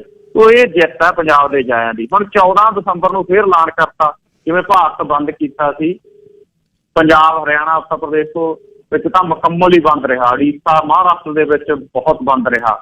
ਈਵਨ ਗੁਜਰਾਤ ਦੇ ਵਿੱਚ ਵੀ ਪ੍ਰੋਟੈਸਟ ਹੋਏ ਨਰਿੰਦਰ ਮੋਦੀ ਤੇ ਅਮਿਤ ਸ਼ਾਹ ਦੇ ਜੱਦੀ ਜਿਹੜੇ ਨੇ ਸੂਬੇ ਦੇ ਵਿੱਚ। ਹੁਣ 14 ਦਸੰਬਰ ਨੂੰ ਫੇਰ ਐਲਾਨ ਕਰਤਾ ਵੀ ਪੂਰੇ ਦੇਸ਼ 'ਚ ਤਾਂ ਪ੍ਰੋਟੈਸਟ ਕਰੋ, ਪੂਰੇ ਦੇਸ਼ 'ਚ ਧਰਨੇ ਦਿਓ, ਜਿੱਥੇ ਜਿੱਥੇ ਮੂਵਮੈਂਟ ਨਹੀਂ ਗਈ ਉੱਥੇ ਵੀ ਮੂਵਮੈਂਟ ਲੈ ਜਾਓ। ਭਾਜਪਾ ਦੇ ਮੰਤਰੀਆਂ ਦਾ ਕਰੋ ਘਰਾਓ। 2 ਸੱਦੇ ਨਵੇਂ ਦੇਤੇ ਅੱਜ ਉੱਥੋਂ। ਇੱਕ ਤਾਂ ਦੇਤਾ, ਪਹਿਲਾਂ ਦਿੱਤਾ ਸੀ ਪੰਜਾਬ ਪੱਧਰ ਦੇ ਉੱਤੇ ਵੀ ਜੀਓ ਦਾ ਬਾਈਕਾਟ ਕਰੋ, ਸਿਮ ਕੱਢ ਕੇ ਛੱਡ ਦਿਓ, ਜਿਹਦੇ ਕੋਲੇ ਜੀਓ ਦਾ ਤੋੜ ਕੇ ਭੰਨ ਦਿਓ। ਤਾਂ ਅੱਜ ਕੇਂਦਰੀ ਪੱਧਰ ਦੇ ਉੱਤੇ ਵੀ ਐਲਾਨ ਕਰਤਾ ਦਿੱਲੀ ਦੇ ਵਿੱਚੋਂ ਕਿ ਜਿਹਦੇ ਕੋਲ ਵੀ ਜੀਓ ਦਾ ਸਿਮ ਹੈ, ਰਿਲਾਇੰਸ ਦਾ ਸਿਮ ਹੈ, ਉਹ ਤੋੜ ਦਿਓ, ਕਰ ਦਿਓ ਮੋਬਾਈਲ ਦੇ ਵਿੱਚੋਂ। 2 ਸੱਦਾ ਇੱਕ ਹੋਰ ਦਿੱਤਾ ਕਿ ਅੰਬਾਨੀ ਤੇ ਅਡਾਨੀ ਦੇ ਜਿੰਨੇ ਹੁਣ ਇੰਡੀਆ ਲੈਵਲ ਦੇ ਉੱਤੇ ਜਿਹੜੇ ਪ੍ਰੋਡਕਟ ਨੇ, ਜਿੰਨੇ ਸ਼ੋਰੂਮ ਨੇ, ਜਿੰਨੇ ਇਹਨਾਂ ਦੇ ਮਾਲ ਨੇ, ਉਹ ਸਾਰੇ ਬੰਦ ਕਰ ਦਿਓ। ਤਾਂ ਇਹ ਜਿਹੜੇ ਸੱਦੇ, ਜਿਹੜਾ ਨਿਸ਼ਾਨਾ ਸਿੱਧਾ ਜਾਂਦਾ ਕਿ ਮੋਦੀ ਤਾਂ ਚੌਕੀਦਾਰ ਹੈ, ਚੌਕੀਦਾਰ ਦੇ ਨਾਲ ਨਾਲ ਮਾਲਕ ਵੀ ਦੀ ਧੌਣ ਨੂੰ ਫੜਨਾ ਹੈ। ਔਰ ਅੰਬਾਨੀ ਤੇ ਅਡਾਨੀ ਨੂੰ ਪੈ ਨਿਕਲੇ ਨੇ ਕਿਸਾਨ, ਤੇ ਹੁਣ ਦੇਸ਼ ਦੀਆਂ ਕਿਸਾਨ ਜਥੇਬੰਦੀਆਂ ਦੀ ਐਜੀਟੇਸ਼ਨ ਆ ਜਿਹੜੀ ਉਹ ਲਗਾਤਾਰ ਅੱਗੇ ਜਿਹੜੀ ਉਹ ਵੱਧ ਰਹੀ ਹੈ ਜੀ। ਅੱਛਾ, ਜਿਹੜਾ ਪੁਰਸਕਾਰ ਵਾਪਸ ਕਰ ਰਹੇ ਨੇ, ਪੁਰਸਕਾਰ ਵਾਪਸ ਸਾਰੇ ਕਰ ਰਹੇ ਨੇ, ਪਾਤਰ ਨੇ ਵੀ ਪਿਛਲੇ ਦਿਨੀ ਕਰ ਦਿੱਤਾ ਹੈ। ਇਹਦੇ ਨਾਲ ਸਹੂਲਤਾਂ ਬਹੁਤ ਨੇ। ਪੁਰਸਕਾਰ ਕੱਲਾ ਉਹ ਸਰਟੀਫਿਕੇਟ ਜਾਂ ਮੋੜਤਾ ਉਹਦੀ ਗੱਲ ਨਹੀਂ, ਪੈਸੇ ਕਿੰਨੇ ਲਏ, ਸਹੂਲਤਾਂ ਕਿਹੜੀਆਂ ਮੋੜੀਆਂ, ਇਹ ਸਾਰੀਆਂ ਚੀਜ਼ਾਂ ਦਾ ਪਤਾ ਹੋਣਾ ਚਾਹੀਦਾ। ਮੋੜਤਾ ਜੀ ਮੋੜਤਾ, ਮੋੜਤਾ ਜੀ ਮੋੜਤਾ, ਕਾਗਜ਼ ਕੱਲਾ ਉਹ ਸਰਟੀਫਿਕੇਟ ਮੋੜਤਾ, ਉਹਦੇ ਨਾਲ ਜਿਹੜੀਆਂ ਚੀਜ਼ਾਂ ਮਿਲੀਆਂ 8 ਲੱਖ 10 ਲੱਖ 2 ਲੱਖ ਰੁਪਈਆ ਮਿਲਿਆ ਤੇ ਸਹੂਲਤਾਂ ਮਿਲੀਆਂ, ਕੀ ਉਹ ਮੋੜੀਆਂ? ਅਡੰਬਰ ਤਾਂ ਨਹੀਂ। ਕਈ ਮਰਦ ਬੱਚੇ ਇਹ ਹੁੰਦੇ ਨੇ ਜਿਹੜੇ ਪੋਡੀਅਮ ਤੇ ਜਾ ਕੇ, ਸਟੇਜ ਤੇ ਜਾ ਕੇ ਕਹਿੰਦੇ ਨੇ ਉਹ ਅਸੀਂ ਨਹੀਂ ਲੈਂਦੇ। ਖੇਤੀਬਾੜੀ ਯੂਨੀਵਰਸਿਟੀ ਦੇ ਇੱਕ ਵਿਗਿਆਨੀ ਨੇ, ਖੇਤੀ ਵਿਗਿਆਨੀ ਨੇ ਇਹ ਕੰਮ ਕੀਤਾ। ਅੱਜ ਸਵੇਰ ਦੇ ਸਾਡੇ ਸਮੀਰ ਕੌਸ਼ਲ ਹੋਰਾਂ ਦੇ ਪ੍ਰੋਗਰਾਮ ਦੇ ਵਿੱਚ ਉਹ ਆਏ ਵੀ ਸੀ। ਇਸ ਬਾਰੇ ਦੱਸੋ ਜੀ। ਜੀ ਗੱਲ ਸਾਹਿਬ, ਵਾਕਈ ਕਮਾਲ ਦੀ ਗੱਲ ਹੁੰਦੀ ਹੈ। ਬਹੁਤ ਵਾਰ ਸਵਾਲ ਖੜੇ ਹੁੰਦੇ ਨੇ, ਕਹਿੰਦੇ ਵੀ ਹੁਣ ਸੁਰਜੀਤ ਪਾਤਰ ਹੋਰਾਂ ਦੀ ਗੱਲ ਕਰ ਲਓ, ਮੈਂ ਰਾਹਾਂ ਤੇ ਨਹੀਂ ਤੁਰਦਾ, ਜਦ ਤੁਰਦਾ ਤਾਂ ਰਾਹ ਬਣਦੇ, ਜੁਗਾਂ ਜੁਗਾਂ ਤੋਂ ਆਉਂਦੇ ਕਾਫਲੇ ਸੱਚ ਦੇ ਗਵਾਹ ਬਣਦੇ। ਬੜਾ ਸੋਹਣਾ ਲੱਗਦਾ। ਪਰ ਹੁਣ ਜਦੋਂ ਸੁਰਜੀਤ ਪਾਤਰ ਹੋਰਾਂ ਨੇ ਆਪਦਾ ਸਨਮਾਨ ਵਾਪਸ ਕੀਤਾ, ਇਹ ਕਹਿ ਕੇ ਵੀ ਜਿਹੜੀ ਸਰਕਾਰ ਆ ਉਹ ਧੱਕੇਸ਼ਾਹੀ ਕਰ ਰਹੀ ਹੈ। ਮੈਂ ਪਾਤਰ ਸਾਹਿਬ ਨੂੰ, ਗਿੱਲ ਸਾਹਿਬ, ਇਹ ਪੁੱਛਣਾ ਚਾਹੁੰਦਾ ਵੀ ਜਦੋਂ ਉਹਨਾਂ ਨੇ ਸਨਮਾਨ ਲਿਆ ਸੀ ਕਿ ਉਦੋਂ ਸਰਕਾਰ ਧੱਕੇਸ਼ਾਹੀ ਨਹੀਂ ਕਰ ਰਹੀ ਸੀ? ਬਿਲਕੁਲ। ਮੈਨੂੰ ਤਾਂ ਇਉਂ ਲੱਗਦਾ ਕਿ 1947 ਤੋਂ ਬਾਅਦ ਆਫਟਰ 1947 ਗਿੱਲ ਸਾਹਿਬ ਜਿਹੜੀ ਵੀ ਗਵਰਨਮੈਂਟ ਨੇ ਰੂਲ ਕੀਤਾ ਹਰੇਕ ਨੇ ਧੱਕੇਸ਼ਾਹੀ ਕੀਤੀ, ਚਾਹੇ ਇੰਦਰਾ ਆ ਗਈ, ਚਾਹੇ ਮਨਮੋਹਨ ਆ ਗਿਆ, ਚਾਹੇ ਵਾਜਪਾਈ ਆ ਗਿਆ, ਹਰ ਕਿਸੇ ਨੇ, ਖਾਸ ਕਰਕੇ ਜਿਹੜੀਆਂ ਮਾਈਨੋਰਟੀਜ਼ ਨੇ ਪੰਜਾਬ ਨਾਲ ਹਰ ਕਿਸੇ ਨੇ ਵਿਤਕਰਾ ਕੀਤਾ। ਕੋਈ ਹੱਥ ਖੜਾ ਕਰਕੇ ਕਹਿ ਸਕਦਾ ਕਿ ਸਾਡੇ ਪੰਜਾਬ ਨਾਲ 1947 ਤੋਂ ਬਾਅਦ ਕਦੇ ਵਿਤਕਰਾ ਨਹੀਂ ਹੋਇਆ? ਪਰ ਜਦੋਂ ਸਨਮਾਨ ਲੈਂਦੇ ਸੀ ਉਦੋਂ ਕਿਹੜਾ ਸਰਕਾਰਾਂ ਵਿਤਕਰੇ ਨਹੀਂ ਸੀ ਕਰਦੀਆਂ? ਹੁਣ ਆਹ ਲੈ ਲਿਆ ਸਨਮਾਨ, ਵਾਪਸ ਕਰਤੇ ਅੱਜ ਕੱਲ੍ਹ ਸੁਖਦੇਵ ਢੀਂਡਸੇ ਤੇ ਪ੍ਰਕਾਸ਼ ਸਿੰਘ ਬਾਦਲ ਨੇ, ਚਲੋ ਉਦੋਂ ਗਿਣਤੀਆਂ ਮਿਣਤੀਆਂ ਨਾਲ ਲਏ ਸੀ। ਸੋ ਇਹ ਜਿੰਨੇ ਵੀ ਸਨਮਾਨ ਵਾਪਸ ਪੋਲੀਟੀਕਲ ਪਾਰਟੀਜ਼ ਦੇ ਵੱਲੋਂ ਜਾਂ ਅਜਿਹੀਆਂ ਸ਼ਖਸੀਅਤਾਂ ਵੱਲੋਂ ਕੀਤੇ ਜਾ ਰਹੇ ਨੇ, ਉਹਨਾਂ ਤੇ ਸਵਾਲ ਇੱਕ ਜ਼ਰੂਰ ਖੜਾ ਹੁੰਦਾ ਹੈ। ਇੱਕ ਚੀਜ਼ ਦੀ ਸਲਾਮ ਕਰਨੀ ਬਣਦੀ ਹੈ ਗਿੱਲ ਸਾਹਿਬ, ਉਹ ਖਿਡਾਰੀਆਂ ਦੀ ਹੈ। ਸਦਕੇ ਜਾਈਏ ਉਹਨਾਂ ਦੇ, ਔਰ ਖੂਨ ਪਸੀਨਾ ਬਹਾ ਕੇ ਉਹਨਾਂ ਨੇ ਹਿੱਕ ਦੇ ਜ਼ੋਰ ਤੇ ਜਿਹੜੇ ਸਨਮਾਨ ਲਏ ਸੀ ਉਹ ਵੀ ਵਾਪਸ ਕਰਿਆ। ਤਾਂ ਅੱਜ ਜਿਹੜੀ ਸਭ ਤੋਂ ਵੱਡੀ ਜਿਹੜੀ ਗੱਲ ਬਣਦੀ ਹੈ, ਪੰਜਾਬ ਦਾ ਬਹੁਤ ਵੱਡਾ ਖੇਤੀ ਵਿਗਿਆਨੀ ਹੈ, ਦਸਤਾਰ ਸਜਾਈ ਹੋਈ ਹੈ, ਡਾਕਟਰ ਬਰਿੰਦਰਪਾਲ ਸਿੰਘ, ਪੰਜਾਬ ਖੇਤੀਬਾੜੀ ਯੂਨੀਵਰਸਿਟੀ ਲੁਧਿਆਣਾ ਦਾ ਖੇਤੀ ਵਿਗਿਆਨੀ ਹੈ। ਔਰ ਇਹ ਗਿੱਲ ਸਾਹਿਬ ਖੇਤੀ ਯੂਨੀਵਰਸਿਟੀ ਦੇ ਵਿੱਚ ਅਜਿਹੀ ਰਿਸਰਚ ਨੇ ਕੀਤੀ ਕਿ ਫਰਟੀਲਾਈਜ਼ਰ ਐਸੋਸੀਏਸ਼ਨ ਆਫ ਇੰਡੀਆ ਦੇ ਵੱਲੋਂ ਇਹਨੂੰ ਭੂਮੀ ਵਿਗਿਆਨ ਦੇ ਵਿੱਚ ਉੱਤਮ ਖੋਜ ਦੇ ਲਈ 1 ਲੱਖ ਰੁਪਏ ਦਾ ਨਾਮ, ਇੱਕ ਸੋਨੇ ਦਾ ਤਗਮਾ ਦੇਣ ਦੇ ਲਈ ਬੁਲਾਇਆ ਸੀ। ਪਹੁੰਚ ਗਿਆ ਸਰਦਾਰ। ਔਰ ਜਦੋਂ ਇਹਨੇ ਉੱਥੇ ਦੇਖਿਆ ਕਿ ਜਿਹੜਾ ਸਮਾਗਮ ਹੈ ਉਸ ਦੌਰਾਨ ਸੈਂਟਰ ਦਾ ਜਿਹੜਾ ਮਿਨਿਸਟਰ ਹੈ ਰਸਾਇਣ ਤੇ ਖਾਦ ਮੰਤਰੀ ਸਦਾਨੰਦ ਗੌੜਾ, ਉਹ ਮੰਚ ਦੇ ਉੱਤੇ ਖੜਾ ਹੈ, ਸਨਮਾਨ ਉਹ ਦੇ ਰਿਹਾ, ਹੇਠੋਂ ਹੀ ਐਲਾਨ ਕਰਤਾ ਗਿੱਲ ਸਾਹਿਬ ਖੜੇ ਹੋ ਕੇ, ਕਹਿੰਦਾ ਮੈਂ ਸਨਮਾਨ ਨਹੀਂ ਲੈਣਾ, ਹੱਥ ਮਾਰਤਾ, ਮੈਨੂੰ ਲੱਖ ਰੁਪਇਆ ਸੋਨੇ ਦਾ ਤਗਮਾ ਨਹੀਂ ਚਾਹੀਦਾ। 800 ਵਿਗਿਆਨੀ ਮੌਜੂਦ ਸੀ ਉੱਥੇ ਭਾਰਤ ਦਾ, ਔਰ ਕੱਲੇ ਨੇ ਬਾਂਹ ਖੜੀ ਕਰਕੇ ਕਹਿੰਦਾ ਮੈਂ ਅਜਿਹੀ ਸਰਕਾਰ ਤੋਂ ਸਨਮਾਨ ਨਹੀਂ ਲਊਂਗਾ ਜਿਸ ਸਰਕਾਰ ਦੇ ਵਿੱਚ ਸਾਡੇ ਦੇਸ਼ ਦਾ ਅੰਨਦਾਤਾ ਦਿੱਲੀ ਦੀਆਂ ਸੜਕਾਂ ਤੇ ਭੁੱਖਾ ਸੌ ਰਿਹਾ ਹੈ, ਦਿੱਲੀ ਦੀਆਂ ਸੜਕਾਂ ਦੇ ਉੱਤੇ ਖੁੱਲੇ ਅਸਮਾਨ ਹੇਠਾਂ ਕੜਕਦੀ ਠੰਡ ਦੇ ਵਿੱਚ ਕਰ ਰਿਹਾ, ਉਸ ਸਰਕਾਰ ਤੋਂ ਸਨਮਾਨ ਨਹੀਂ ਲਊਂ। ਇੱਥੇ ਹੀ ਨਹੀਂ ਰੁਕਿਆ, ਪ੍ਰਧਾਨ ਮੰਤਰੀ ਨਰਿੰਦਰ ਮੋਦੀ ਨੂੰ ਚਿੱਠੀ ਲਿਖ ਧਰੀ, ਕਹਿੰਦਾ ਮੈਨੂੰ ਸਨਮਾਨ ਦੀ ਲੋੜ ਨਹੀਂ ਹੈ। ਸੋ ਕਾਫੀ ਚਰਚਾ ਹੈ ਔਰ ਬੜੀ ਵੱਡੀ ਗੱਲ ਹੈਗੀ ਇਹ। ਸੋ ਬਾਕੀਆਂ ਨੂੰ ਵੀ ਇਹ ਕਹਿੰਦੇ ਆ ਵੀ ਭਾਈ ਜਦੋਂ ਸਨਮਾਨ ਲੈਂਦੇ ਹੋ ਉਦੋਂ ਵੀ ਦੇਖ ਲਓ ਵੀ ਕੀ ਅਸੀਂ ਜਹੀ ਸਰਕਾਰ ਤੋਂ ਸਨਮਾਨ ਲੈਣਾ ਜਿਹਨੂੰ ਸਾਡੇ ਗੁਰੂਆਂ ਨੇ ਰਾਜੇ ਸ਼ੀਹ ਮੁਕੱਦਮ ਕੁੱਤੇ ਕਿਹਾ ਸੀ। ਜੀ ਗਿੱਲ ਸਾਹਿਬ, ਬਿਲਕੁਲ ਇਹ ਗੱਲ ਆ ਜਿਹੜੀ ਬਣਦੀ, ਇਹ ਕਿਤੇ ਨਵਾਂ ਥੋੜਾ ਚੱਲਿਆ। ਇਹ ਗੱਲਾਂ ਬਾਤਾਂ ਕਰਕੇ ਬਿਰਖ ਹੋ ਗਏ ਇਹ ਗੱਲਾਂ, ਇਹਨਾਂ ਨਾਲ ਕੱਖ ਨਹੀਂ ਹੁੰਦਾ। ਗੱਲ ਇਹ ਹੈ ਵੀ ਜਦ ਤੁਸੀਂ ਸਰਕਾਰਾਂ ਤੋਂ ਇਨਾਮ ਲੈਂਦੇ ਹੋ, ਜਦ ਵੀ ਉਹਨਾਂ ਦੇ ਜ਼ੁਲਮ ਉੱਥੇ ਹੀ ਸੀ, ਉੱਥੇ ਹੀ 47 ਹੋ ਕੇ ਹਟਿਆ, ਉੱਥੇ ਹੀ 70 ਵਾਲਾ ਨਕਸਲ ਲਹਿਰ ਉੱਥੇ 78 ਤੋਂ 95 ਹੋ ਕੇ ਹਟਿਆ। ਕੱਲ੍ਹ ਇੰਟਰਵਿਊ ਮੈਂ ਵੇਖ ਰਿਹਾ ਸੀ ਆਪਣੇ ਦੀਪਕ ਸ਼ਰਮਾ ਜੀ ਦੀ, ਬਿੱਟੂ ਹੋਣੀ ਬੈਠੇ ਆ, ਰਜਾਈਆਂ ਲਈਆਂ ਤੇ ਆੜਤੀਆਂ ਵਾਲੇ ਗੋਲ ਸਰਾਣੇ ਲੈਣੇ, ਲੜ ਪੱਗ ਦਾ ਚੰਗਾ ਭਲਾ ਪਰਨਾ ਬੰਨਿਆ ਮਜੰਟਾ, ਮੁੜ ਕੇ ਲੜ ਲਾ ਕੇ ਮੂੰਹ ਲਾ ਉਹਨੇ ਬਰਾਬਰ ਟੰਗ ਲਿਆ ਵੀ ਮੈਂ ਜੱਟ ਦਿਖਾਂ। ਨਾਲ ਔਜਲਾ ਬੈਠਾ, ਜੀਰਾ ਬੈਠਾ, ਆਲੇ ਦੁਆਲੇ ਸਿਕਿਉਰਿਟੀ ਬੈਠੀ ਆ, ਪਿੱਛੇ ਜਿਹੜੇ ਨੇ ਨਾਲ ਫੋਨ ਫੜਨ ਵਾਲੇ ਚੇਲੇ ਬਾਲਕੇ ਨੇ ਉਹ ਬੈਠੇ ਆ, ਕਹਿੰਦੇ ਅਸੀਂ ਜੀ ਵਿਰੋਧਤਾ ਕਰ ਰਹੇ ਹਾਂ, ਤੁਹਾਡੇ ਸਾਹਮਣੇ ਬਿੱਲ ਪਾਸ ਹੋਏ ਨੇ, ਸਾਰਾ ਕੁਛ ਹੋਇਆ, ਹੋ ਕੀ ਰਿਹਾ? ਉਹ 22 ਦੀ ਨਹੀਂ ਗੱਲ, 22 'ਚ ਨਹੀਂ ਹੱਥ ਪੈਣਾ, 27 ਦੀ CM-ਸ਼ਿਪ ਦੀ ਨਿਗਾਹ ਉਧਰ ਨੂੰ ਗੱਲ ਚੱਲੀ ਹੈ। ਵਿਰੋਧੀ ਧਿਰ ਦੇ ਕਿਹੜੇ ਬੰਦੇ ਰਾਸ਼ਟਰਪਤੀ ਨੂੰ ਮਿਲੇ ਨੇ, ਇਹ ਅਡੰਬਰ ਜਿਹੜਾ ਹੁਣ ਕਰਦੇ ਫਿਰਦੇ ਆ ਵਿਰੋਧੀ ਧਿਰ ਵਾਲੇ, ਕਰਦੇ ਹਾਂ ਵਾਕਆਊਟ ਜਦ ਇਹ ਲਿਆ ਰਹੇ ਸੀ ਬਿੱਲ, ਨਿਕਲਿਆ ਕੋਈ, ਅਸੀਂ ਬੈਠ ਕੇ ਅੰਦਰ ਬੋਲੇ, ਅਸੀਂ ਆਹ ਬੈਠ ਕੇ ਬੋਲੇ ਅੰਦਰ। ਕੌਣ ਜਾ ਕੇ ਮਿਲਿਆ ਰਾਸ਼ਟਰਪਤੀ ਨੂੰ ਜੀ?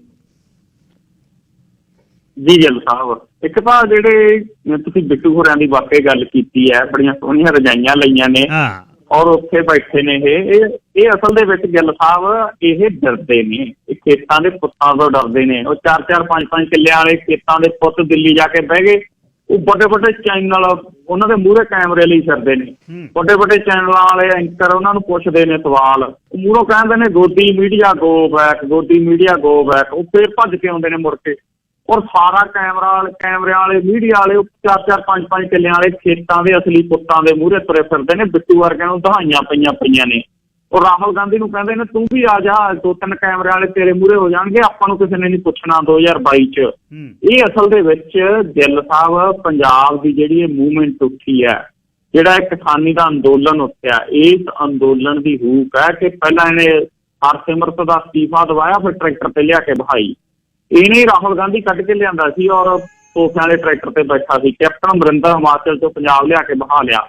ਇਹ ਕਿਸਾਨ ਮੂਵਮੈਂਟ ਦੀ ਜਿੱਤ ਹੈ ਕਿ ਪੰਜਾਬ ਦੇ ਜਿਹੜੇ ਗਾਇਕ ਖੜ ਖੜ ਕੇ ਲੱਕ ਮਿਣਦੇ ਸੀ, ਉਹ ਅੱਜ ਦਿੱਲੀ ਇਹ ਦਿਆਲਾ ਦੇਖ ਔਰ ਜਿਹੇ ਗੀਤ ਨੇ ਜਿਹੜੇ ਉਹ ਗਾ ਰਹੇ ਨੇ।